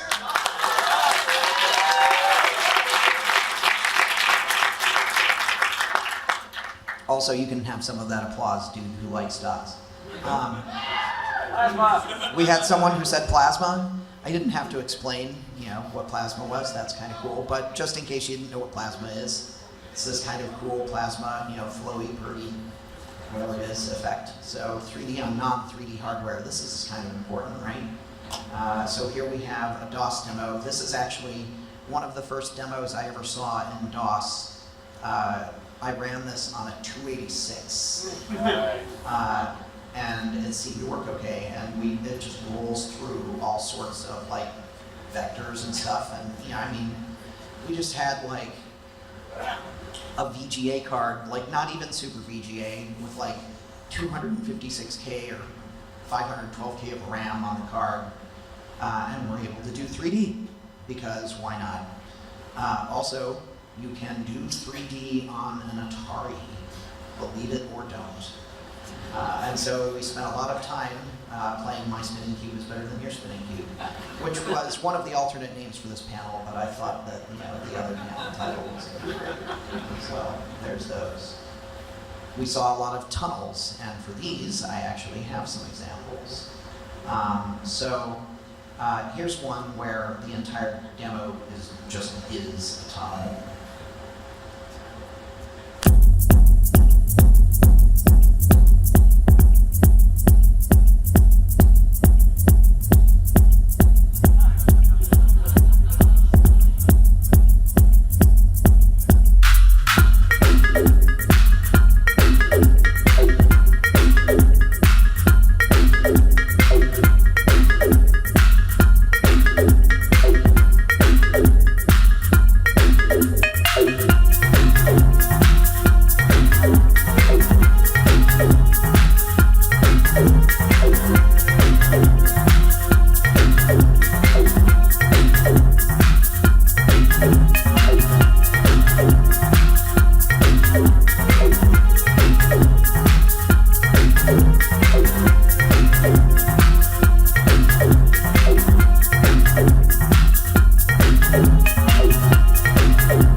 Relatively new.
I'm going to give you a little chunk of this other one. Shout outs to everyone that started the glow stick rave in the back.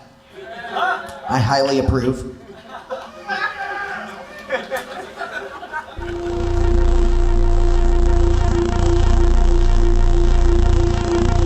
That one was PC. This is on Amiga. This Amiga does have an accelerator. However, the thing that you're watching now is only 64K.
to the light switch rave. We've reached the halfway point. You can rave out to more demos. There are more. It's a lot more of the same, so I wanna make sure that we get through everything. Because really, we could just be watching demos all night, but. All right. Also, some pretty awesome looking ray tracing and ray marching happens in demos. Is that real water? We don't know.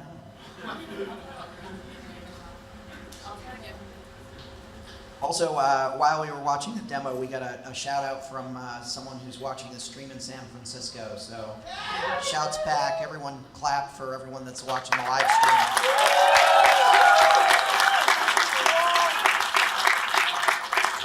Actually, if anyone doesn't want to be in a photo, would you duck, please? I would like to take a photo of the audience, but I'd like to also respect people that don't want to be in it.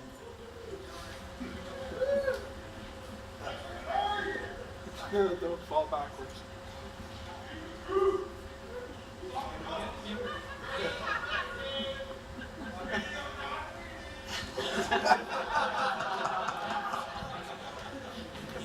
All right, some of that will go out on social media. Be sure to tag yourself if it ends up somewhere where you can do that. All right, some other stuff. So, has anyone ever heard the term size queen? Yes. Well, this is the opposite of that, for better or worse. I don't know if that came out right. Anyway, these are people that are obsessed with getting their program code to be as small as possible.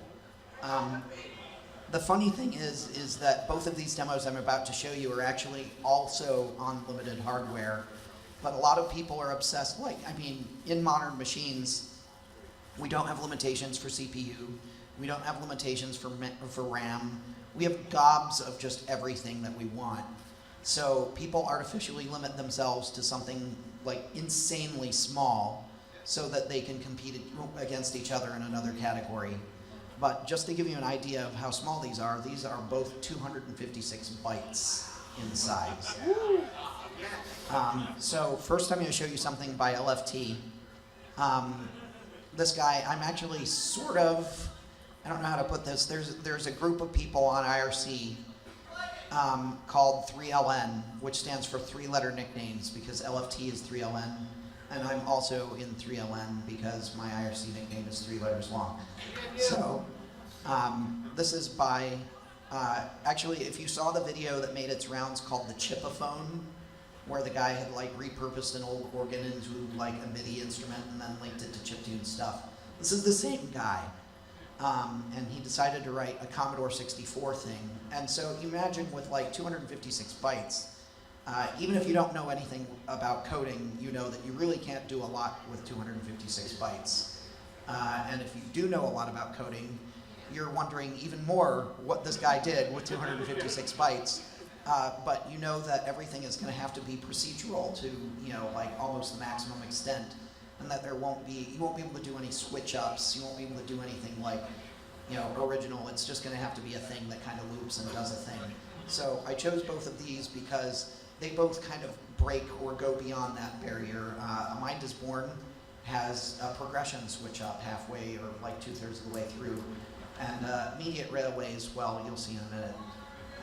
So let's watch Mind is Born.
$256 bytes. You can fit that in a tweet. If you don't know what a byte is, does anyone here not know what a byte is? Okay, good. I don't have to make fun of it. All right, this is cool for a couple reasons. Obviously, the demo is cool. This is a DOS demo. Probably runs on, like, I don't know, middle of the road Pentium 1 or something like that. I'm not sure what their exact, like, compo machine was. But this is also a live version of the demo, and there's a couple reasons I picked the live version. One is because I want to kind of give you, the feeling that you were there and, experience it as it was experienced the first time. I think that's really cool and important. But also, I want you to listen to a room full of nerds cheering because someone wrote something in 256 bytes that is amazing. It's really important to see how supportive, like, this scene is of its people, and it's not necessarily a small scene, but it's still kind of underground, right? Like, there were like half of this room was not completely aware of the demo scene before we started, and now you're getting an education, But these guys are so cool, and it's really so great to see everyone supporting each other like this. So anyway, here we go. Let's watch. A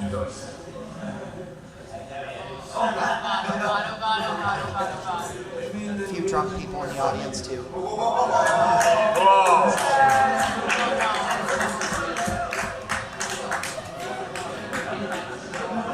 Railroad tracks, but wait, there's a tunnel. But wait.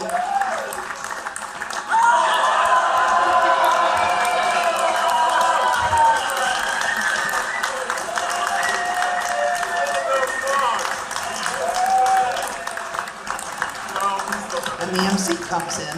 That was the final watching the first scene this actually that we said it is fucking impossible. So give a applause, please.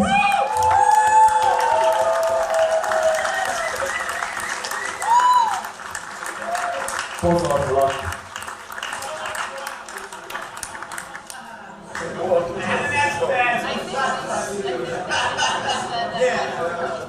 And that's the end of that combo. So, if you look at this, you'll see that that was entry number 11 in a single party's contributions to a 256-byte intro. Just to give you an idea, and this is Function. Function was big-ish, but it's by no means, an assembly or whatever, and they still managed to get that many entries, so that was cool.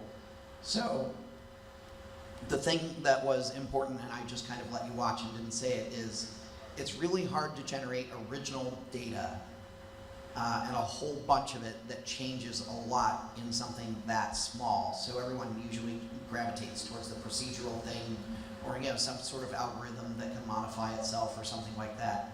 Well, drawing those tracks, sure, that was an algorithm and you can loop it and that sort of thing. But then being able to come up with the tunnel and then being able to come up with the train, and by the way, I've never heard a room full of people lose their shit for a train, so that was pretty cool. This is just an example of some of the size coding that you see in the scene, and people now have 256-byte intros for DOS with sound and amazing stuff. It's pretty great. So sometimes you get references to the party you're at, and people literally destroy the building that the demo party is in or whatever. Other times they're just, like obviously it's a Commodore 64 demo of a Commodore 64 demo with people with their cell phones in the air taking pictures. And party in jokes and that sort of a thing, and that's pretty great. Hardware references. So Intel Outside, probably a handful of people have at least seen, Intel Outside, or, I actually kind of forgot to mention, and I should have mentioned, that really those demos in 1993 kicked off a semi-huge, does anyone know about the Mac versus PC war? I got news for you, there was no Mac versus PC war, it was it was PC versus Amiga. Yep. Especially at demo parties, it was huge. Everyone, the PC scene was kind of always trying to one-up something that the Amiga had done. And then the Amiga guys were like, guess what, we've got coprocessors. And it just kept going back and forth, and let's see your PC do this, and let's see your Amiga do that. And, the Atari guys were like, guys. But so you see a lot of people just mocking the other people's hardware. Even these days, you see a lot of hardware mocking, but now we're all just kind of doing it in good fun, because I think most of us, well, maybe 80% of us have realized that we're now in the future and we don't use these machines for anything anymore other than this. So I want to give you an example of a machine or a demo that specifically compares PC to Amiga, or not PC to Amiga, PC to Commodore 64, I'm sorry. So this is a demo on a PC with a CGA card. Anyone ever have a CGA card? Yeah. How many colors do you get in CGA? 4 or 16. 4 or 16 in text mode. So this is a demo that uses CGA. It's an original PC. It's a 5150. Has 640K of RAM. So it's expanded in that manner, I suppose, right? But no other expansions. It's just a stock machine. This is on a floppy disk, or it could be. They compare themselves to the Commodore 64 scene because it's only 4.77 megahertz, and it's on the machine that defines the x86 architecture, more or less. So let's give it a look. I just spoiled the whole goddamn thing.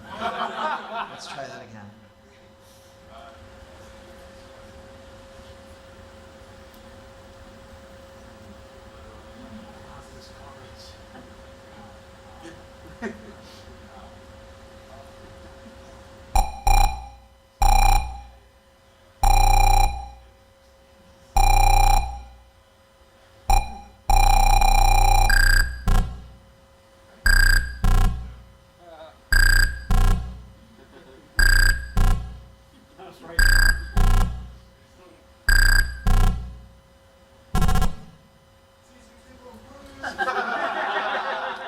C64. Let's point out a couple of these things that they're talking about. Obviously, the PC is no comparison in the sound department.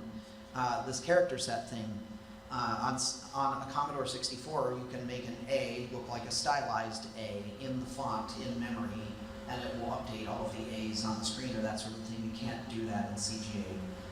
Everyone probably knows what a sprite is, but you have a hardware mechanism where you can define some graphics and move them around the screen. And you don't actually have to write them to video RAM, the video hardware automatically does that. So you can move your character around, or bullets around, or whatever, or enemies, that sort of thing. You don't have those in CGA. Raster interrupts, where you can interrupt the video, or you can fire off an interrupt while you're drawing video to do other things. Well, can't do that on CGA. Many video pages, so you could draw. Has anyone heard of double buffering? Yep. So you can do that in Commodore, but you can't do that on CGA. The idea of double buffering, for anyone that doesn't understand, is basically you could draw an image in the background on another video page, and then you could be switch to this page, and just everything would appear. And basically, the user wouldn't see you drawing your graphics, that sort of thing. So we've learned that we're on a PC, but maybe the PC isn't so good after all, right? Well, I have some new information.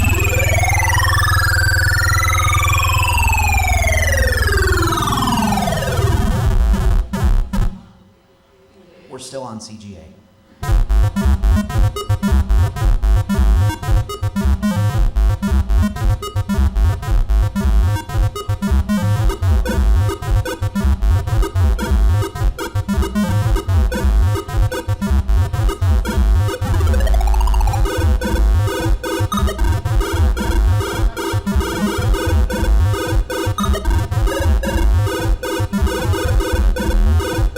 Keep your expectations low.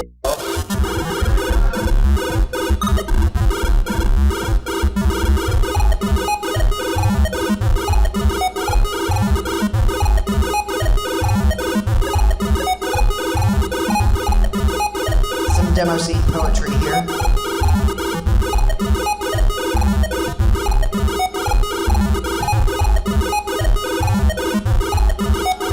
Oh, hey.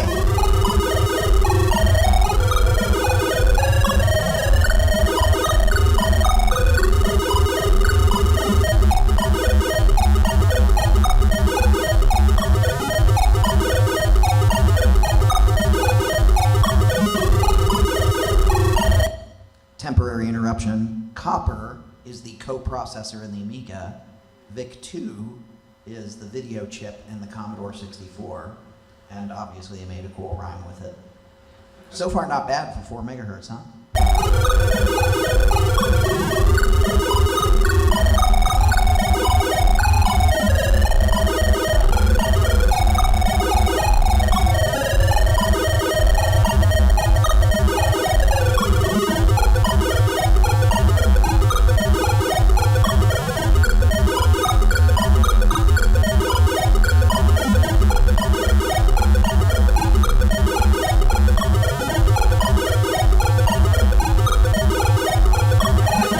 Did we just see this?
Don't have to.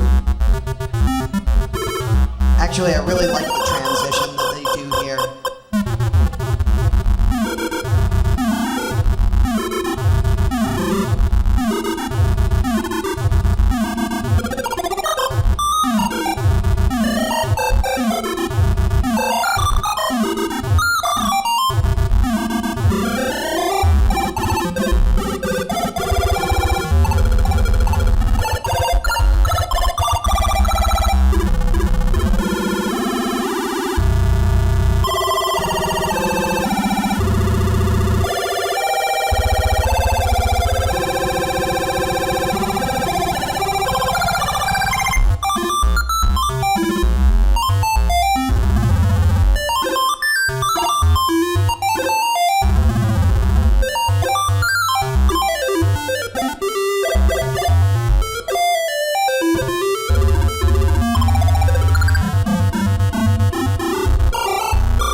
So, anyone that was stuck with CGA in their childhood just kind of had it shattered a little bit because we knew that our graphics cards could do more all along. And finally, we've seen it happen. By the way, now you're listening to a mod playing on the PC speaker on an XT.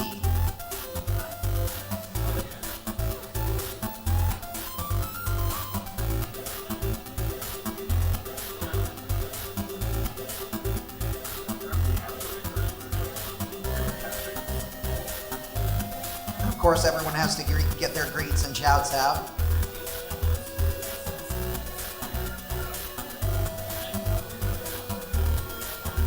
All right, so we end up through these credits. I'm sorry to the whole team for skipping your greets. So, here is another era. Yeah! You know what's about to happen. More dancing. Where are my glow stick peeps at?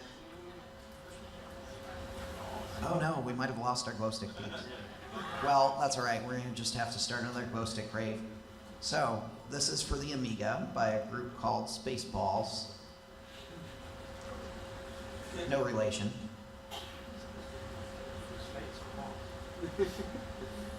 And this fits on a single floppy.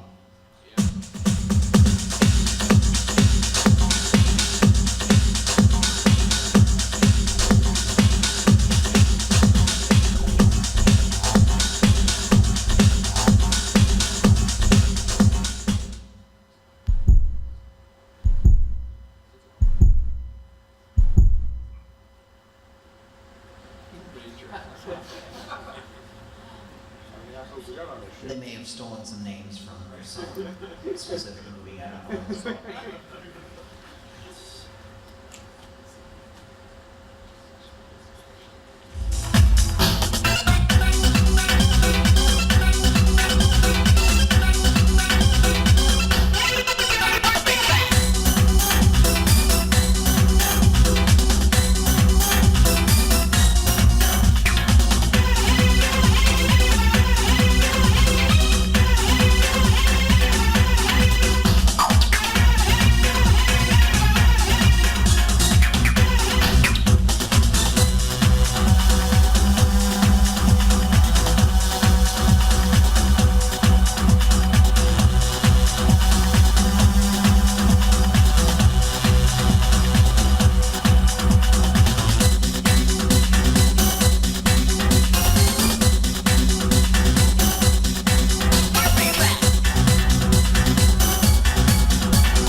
Here you can see them really starting to mess with the algorithm that they're using to draw the video.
bad, and that was an unexpanded Amiga, by the way, so we're still, that's back to 7.1 megahertz land.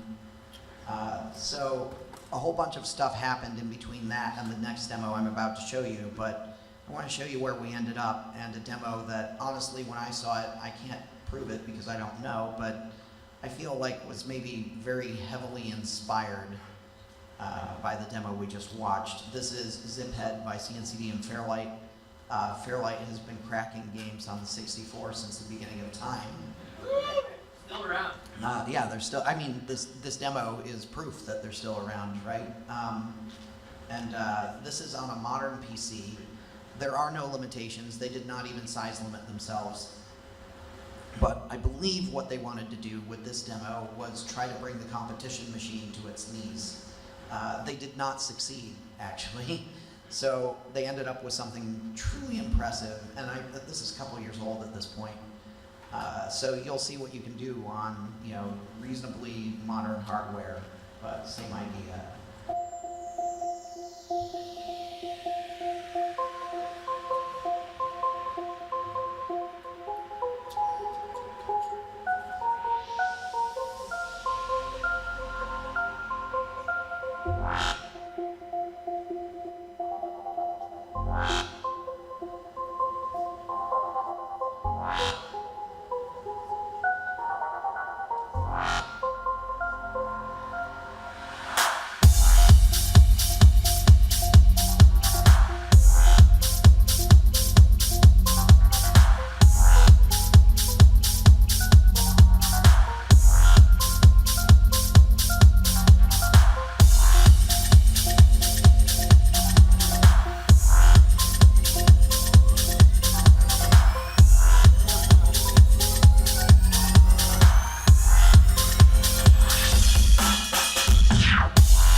So, I think everyone in this room can agree no cracking was involved in the production of that demo, and yet some serious work went into that. And if anyone hasn't caught on yet, all of this is algorithmically generated. Obviously I'm playing you videos now, but these are videos of captures of real hardware doing real math to draw everything that you see on the screen. It's actually sort of an unspoken, well, no, I think it's probably been written in some rule books or whatever, but you're not allowed to use animations or movies in your demos unless there's a fancy compression technique or some sort of technical feat that you're doing, like compressing an entire 3-minute video onto a floppy disk or something like that. So all of this stuff has to be mathematically run on hardware. So the CPU, and in this case there was a GPU involved, are all doing real work. Anyone want to watch some more? Yeah. So, we just, you might see some familiar things in here, some weird guy thought it would be funny if he recreated the demo that you just watched on an Atari 2600. And the funny thing is it's actually good. So I want to talk to you about the specifications of the Atari 2600 real fast. It's a pile of shit.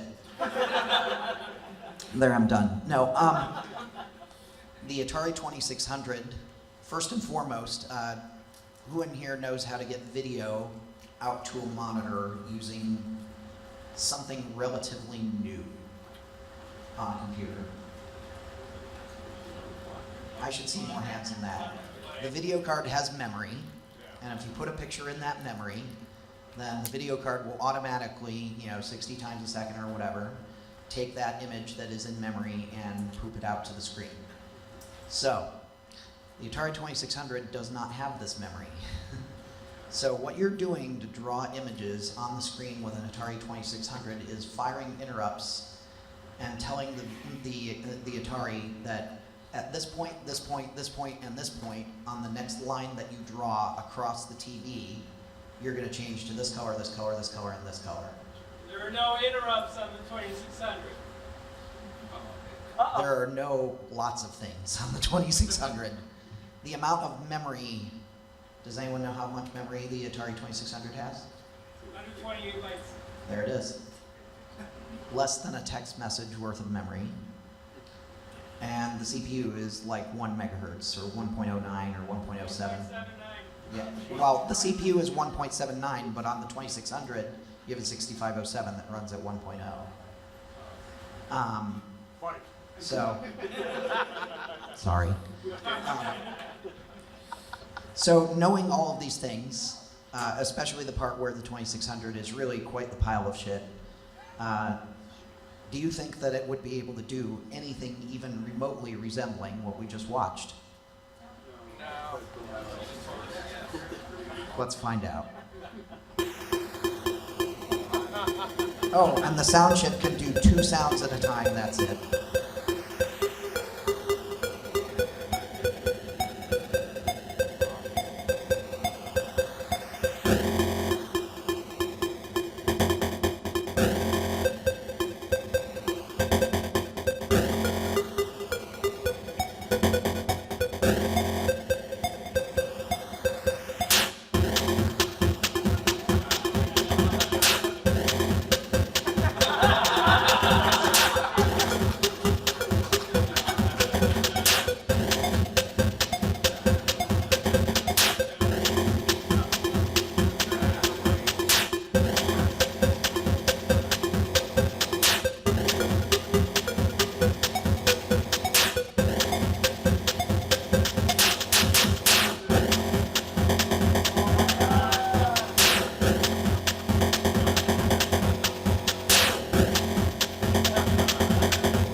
have those greets.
When you can't get your dancer to dance faster, just make it look weird. So, not a bad piece of work.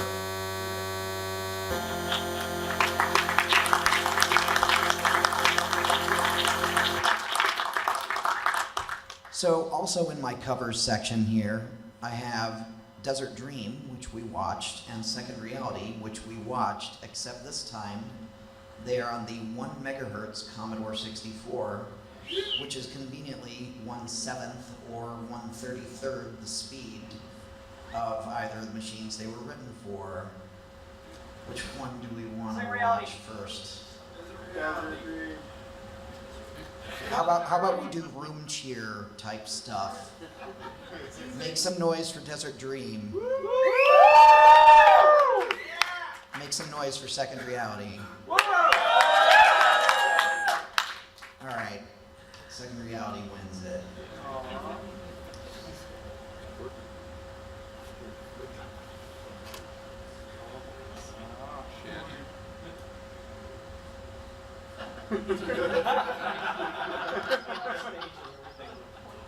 LOL. Press one. Yes, take your sound card. Gravis ultrasound in my Commodore 64. Hell yeah. Sound blaster. Oh, wait a minute. Oh, hey. Here we go, rewrite some shit in memory. Repurpose the keyboard.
5 1/4s are slow, okay? Lieutenant Colonel Hardrock.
Got the sample in there.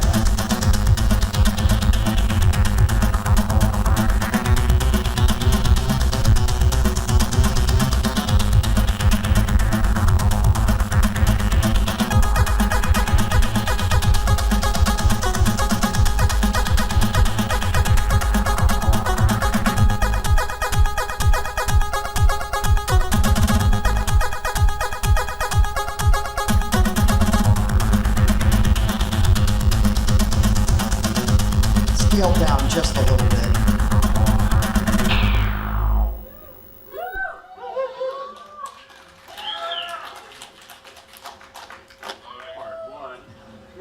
Insert floppy disk too.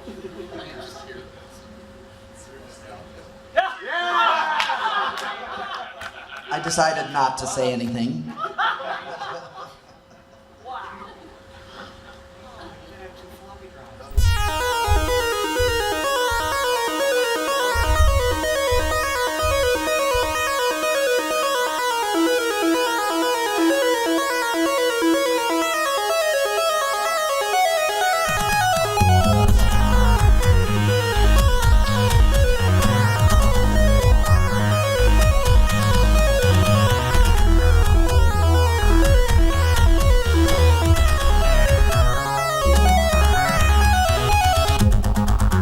By the way, if you didn't catch it, that text says, another way to scroll.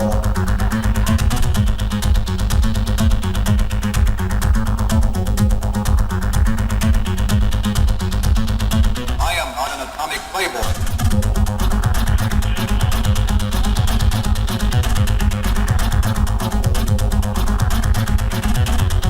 We are now rotozooming on a 1 megahertz Commodore. This computer is slower than your graphing calculator.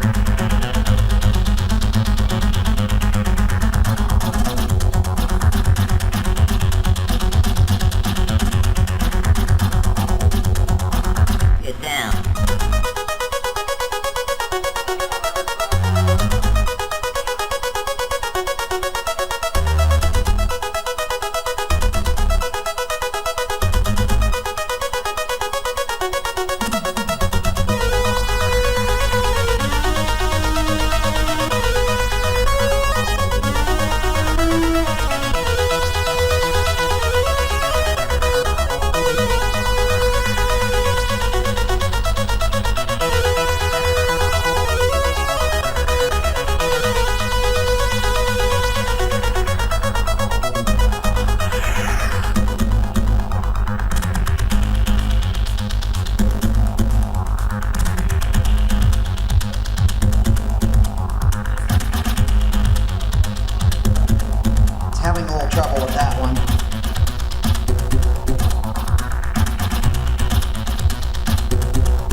So you think that they won't possibly do that last part, right? The 3D part?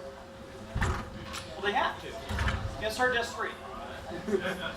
Just two-sided. Or just wait for just 2 to load some more. Here you go. 1571 all the way.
Obviously, they go through and do exactly the same thing as the other demo for the credits. So I want to skip forward so that you can watch this demo, which has a screenshot that looks like the beginning of what I showed you earlier.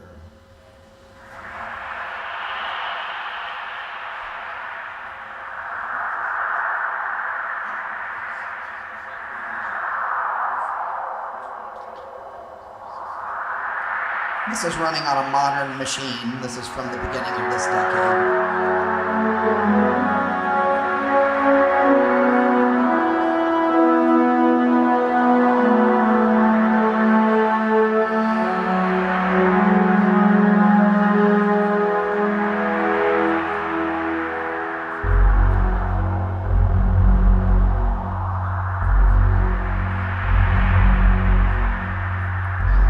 There are no samples in this music.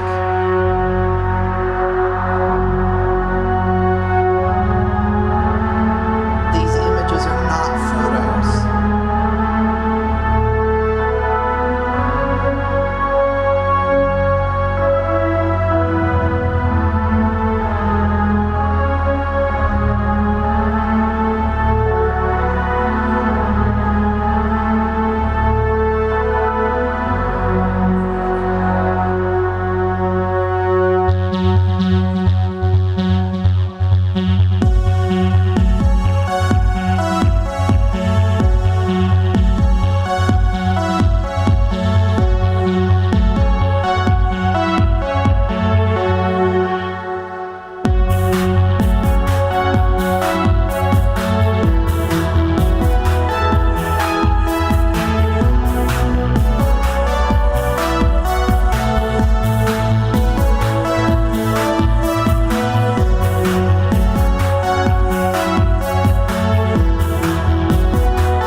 So it's spoiled right there. That entire thing, all of the audio, all of the video, all of the code, 4 kilobytes. It's modern hardware, but can you do that with 4 kilobytes? Shit, I can even send an email for I see some arms in the air. Oh, that's for me on. I was gonna say, if you can write that in 4 kilobytes, I wanna watch. So, really, I mean, I'm just, like, you just sit there and you think, like, okay, 4K, how could you even just get the music into 4K? They don't even have room for samples. They sound like samples. They're not samples. It's a synthesizer built in, generating all of the audio in real time, and then they're generating the terrain in real time and synchronizing everything in real time. It's kind of awesome. So I want to show you something that came out this year and was shown in the competition at Revision. And the first time I watched it, I was like, wait a minute, is this elevated? Also, can we get some applause for the Hope staff, because they just extended this by 30 minutes so we can watch some more demos.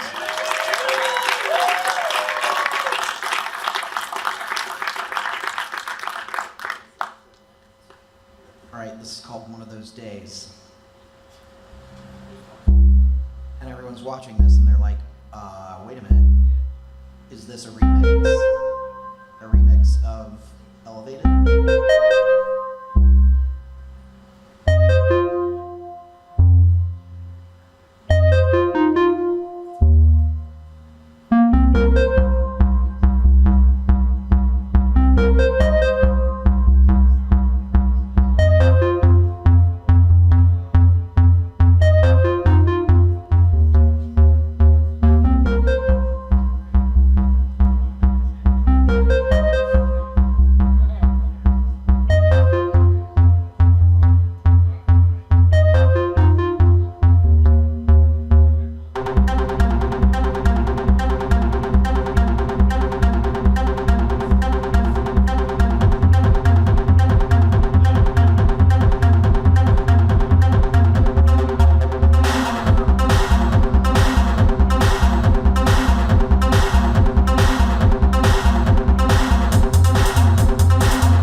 Any guesses as how big that was?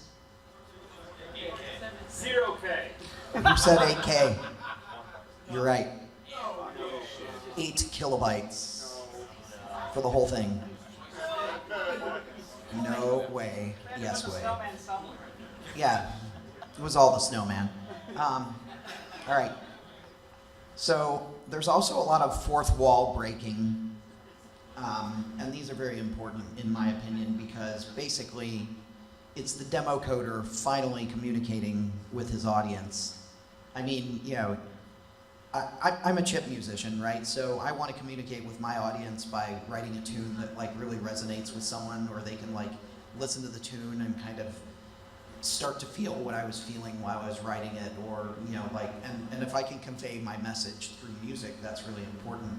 But this is just a little bit more blatant, and you'll see what I'm talking about in a minute. This is shout outs to Phoenix, who hung out with me at that party actually, and wrote parts of this demo with some other team members. This is written in Quick Basic. So anyone that remembers Nibbles and Gorilla. All right, here's your DOS love letter from the demo scene.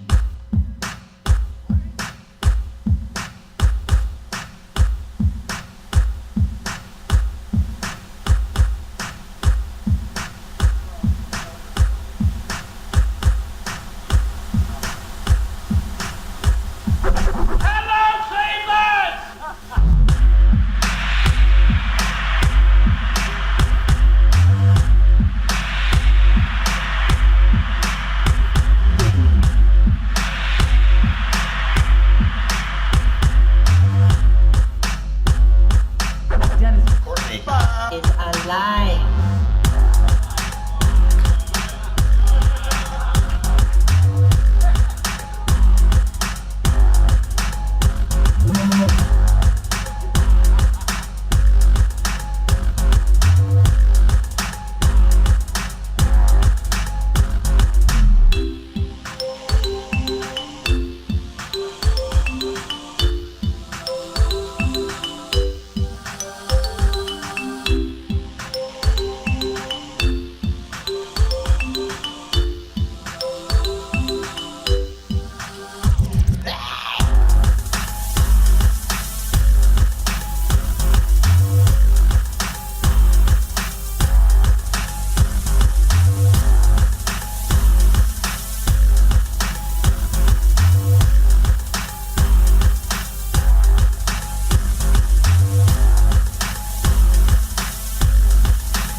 guys need to call YouTube up and ask them about this error that I keep.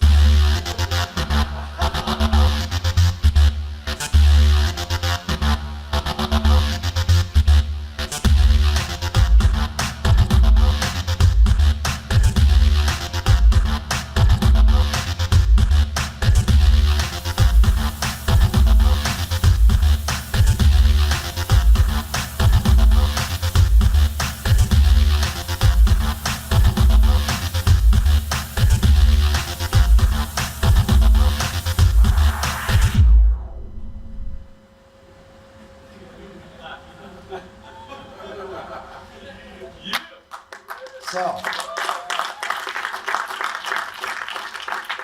there's a little bit of that. I want to show you another demo from Revision this year. There's a group called Space Pigs, and they're known for putting out some slightly esoteric stuff. You might say they are the CDC of the demo scene in a way. Yeah, that wasn't meant as a dig, by the way. So they put out a demo a couple of years ago, and it was very misunderstood. And they got a lot of negative. There's a website called Poet or Poe, or however you want to pronounce it. And this is where all of us converge and vote on demos and talk to each other. And there's some forums, and people can vote up, vote down, or assign a pig to the demo. So these guys got a lot of negative feedback on their demo. No one really got it. So they decided to, get serious and bring their A game to Revision, which is definitely a good place to bring your A game. Tons of the productions at Revision are just so good. So here's what they brought.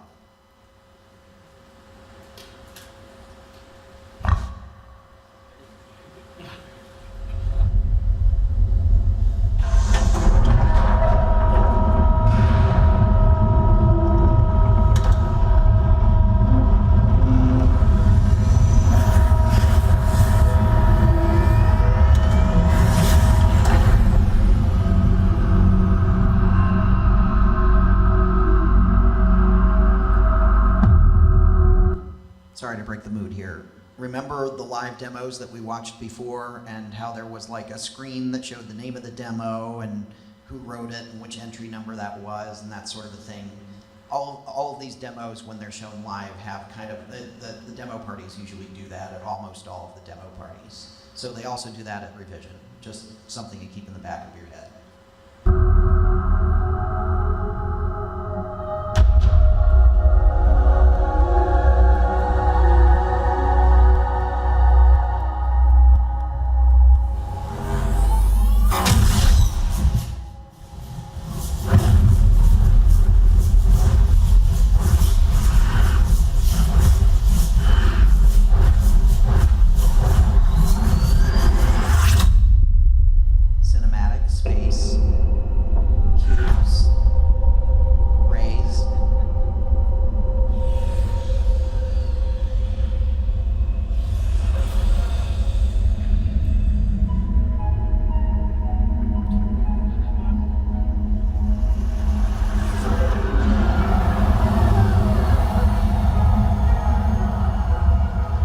Sometimes on those screens they'll show you the specification of the machine that the demo's running on. That's really cool.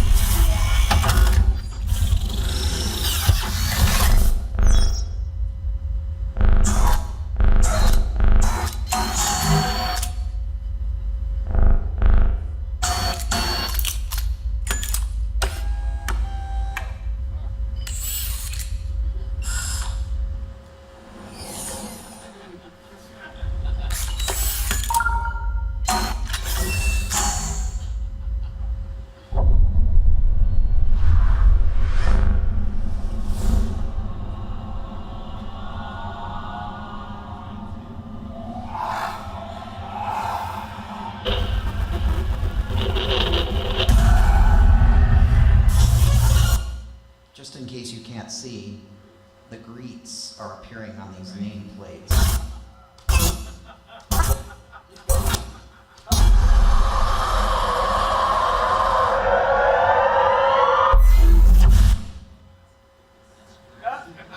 Oops.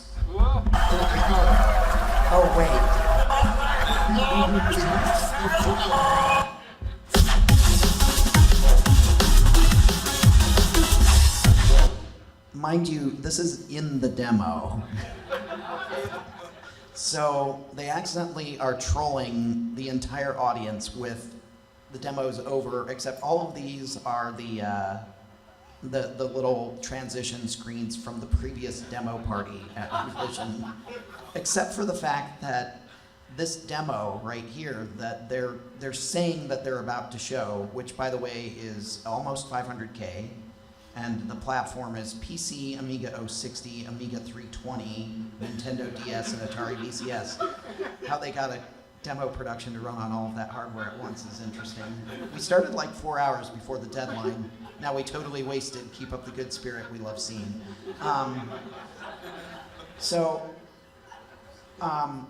The thing is when they show you this demo.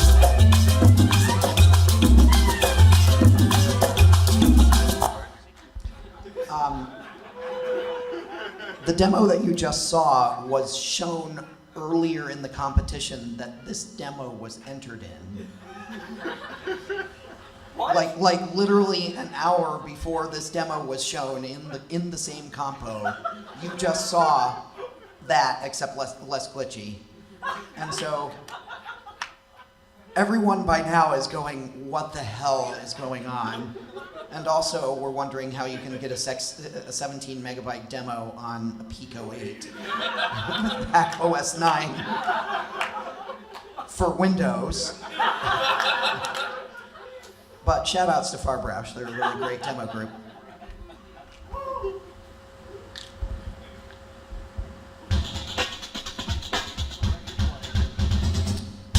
So we also saw this demo 45 minutes prior to this demo, except someone turned 40, now they've turned 37. And this translates roughly, well, the other demo translates to this person is old, it's their birthday. I don't know what Hareg is instead of Yareg, but I think it has something to do with Harry. And the reason I think that is because of this.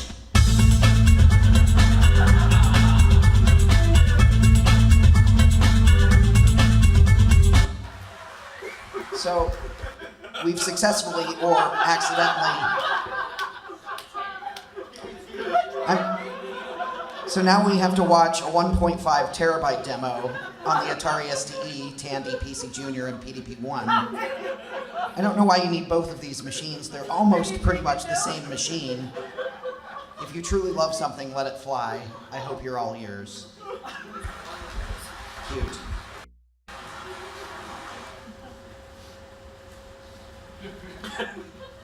Nice load screen.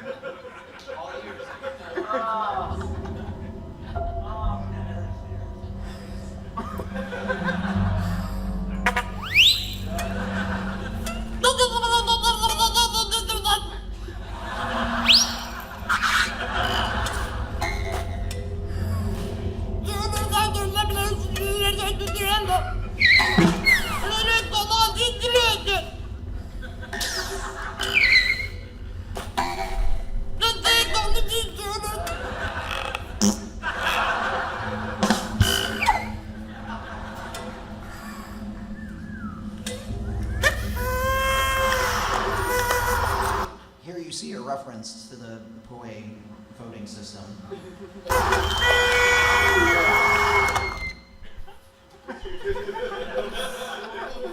Wait a minute, what's this demo for?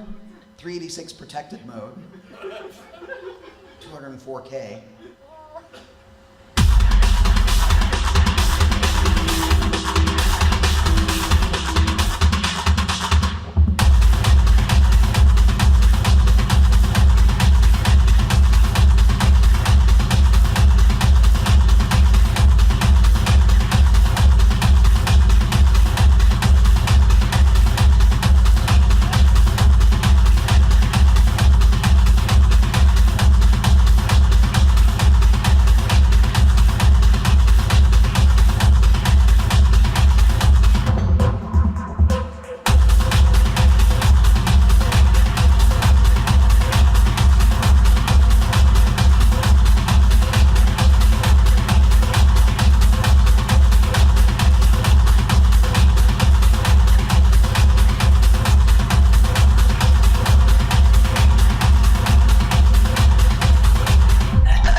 So,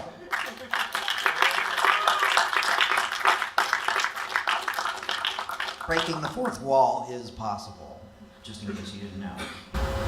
Also, here's another meme inside of the demos, twisters. I actually don't have any of these as demos, but you can see what's going on here.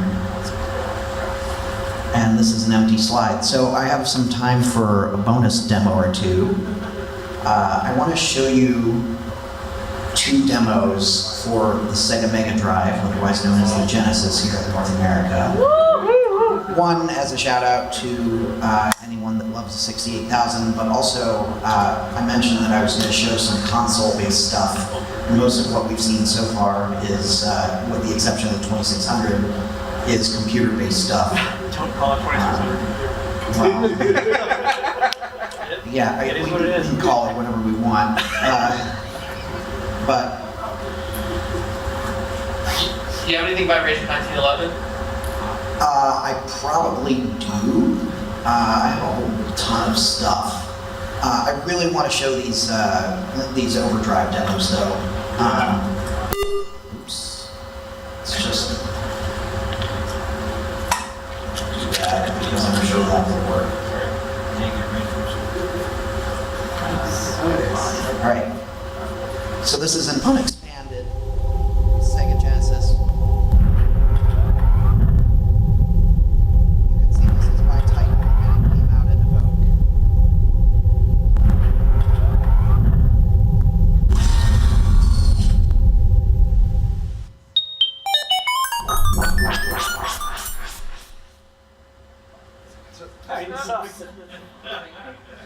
Self-deprecating, I guess.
All right, I'm running short on time. So we're going to go balls to the wall for this last one. I would like to show you, if you remember, I said there's no motion video in demos unless there's a cool compression technique. So I'd like to show you a cool compression technique where someone doesn't only get sampled audio coming out of a Commodore 64, but full motion video synchronized to it.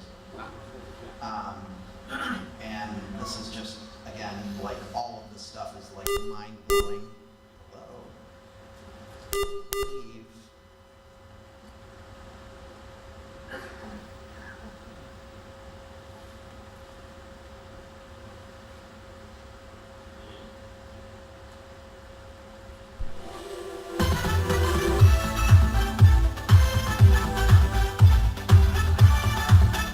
On a 1 megahertz Commodore 64.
So hey, maybe I can convince some of you coders out there to write some of these. Or at least quit programming in languages that start with J.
Anyone want to guess at the file size of this? 4K. Not 4K. This fits on a 1 meg Commodore 64 cartridge. Video, audio, everything. So my phone says 231, my laptop says 225. Are we like right at the end? Strike a balance. Strike a balance. Time for one more. See what we got in here. man, just tons of crap. Just kidding, these are like some of the best things ever. I do have a Wonderland, I think. I don't have Wonderland, and I probably don't have Commodore either.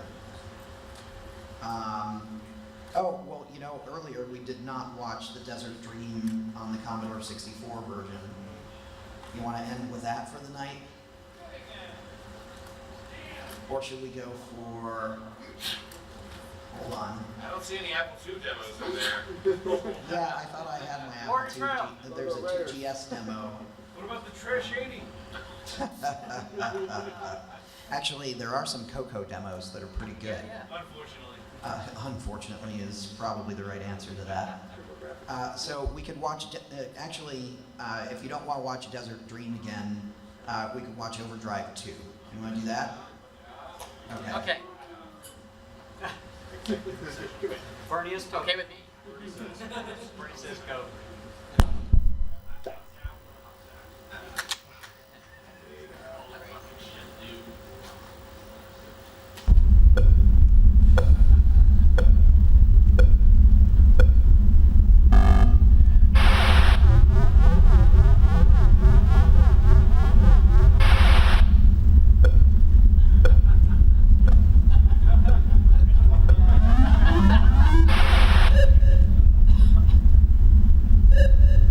The watermelon clearly has become a meme. This is because of old scene rivalry with a group called Melon Design.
off shortly. So here are the greets. I'm gonna drop it off at the greets. There's a 3D part that's really impressive, so I'm gonna skip to that and then cut it.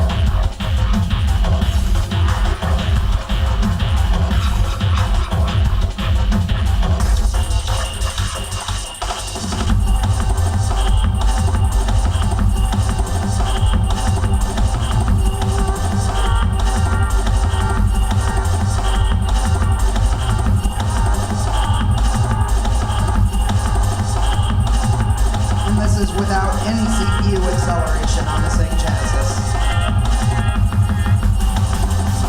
And there it is.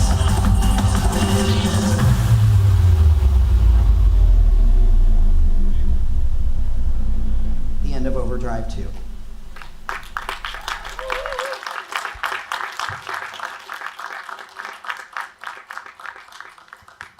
So hey, I want to thank you all for coming and sitting here with me and hanging out.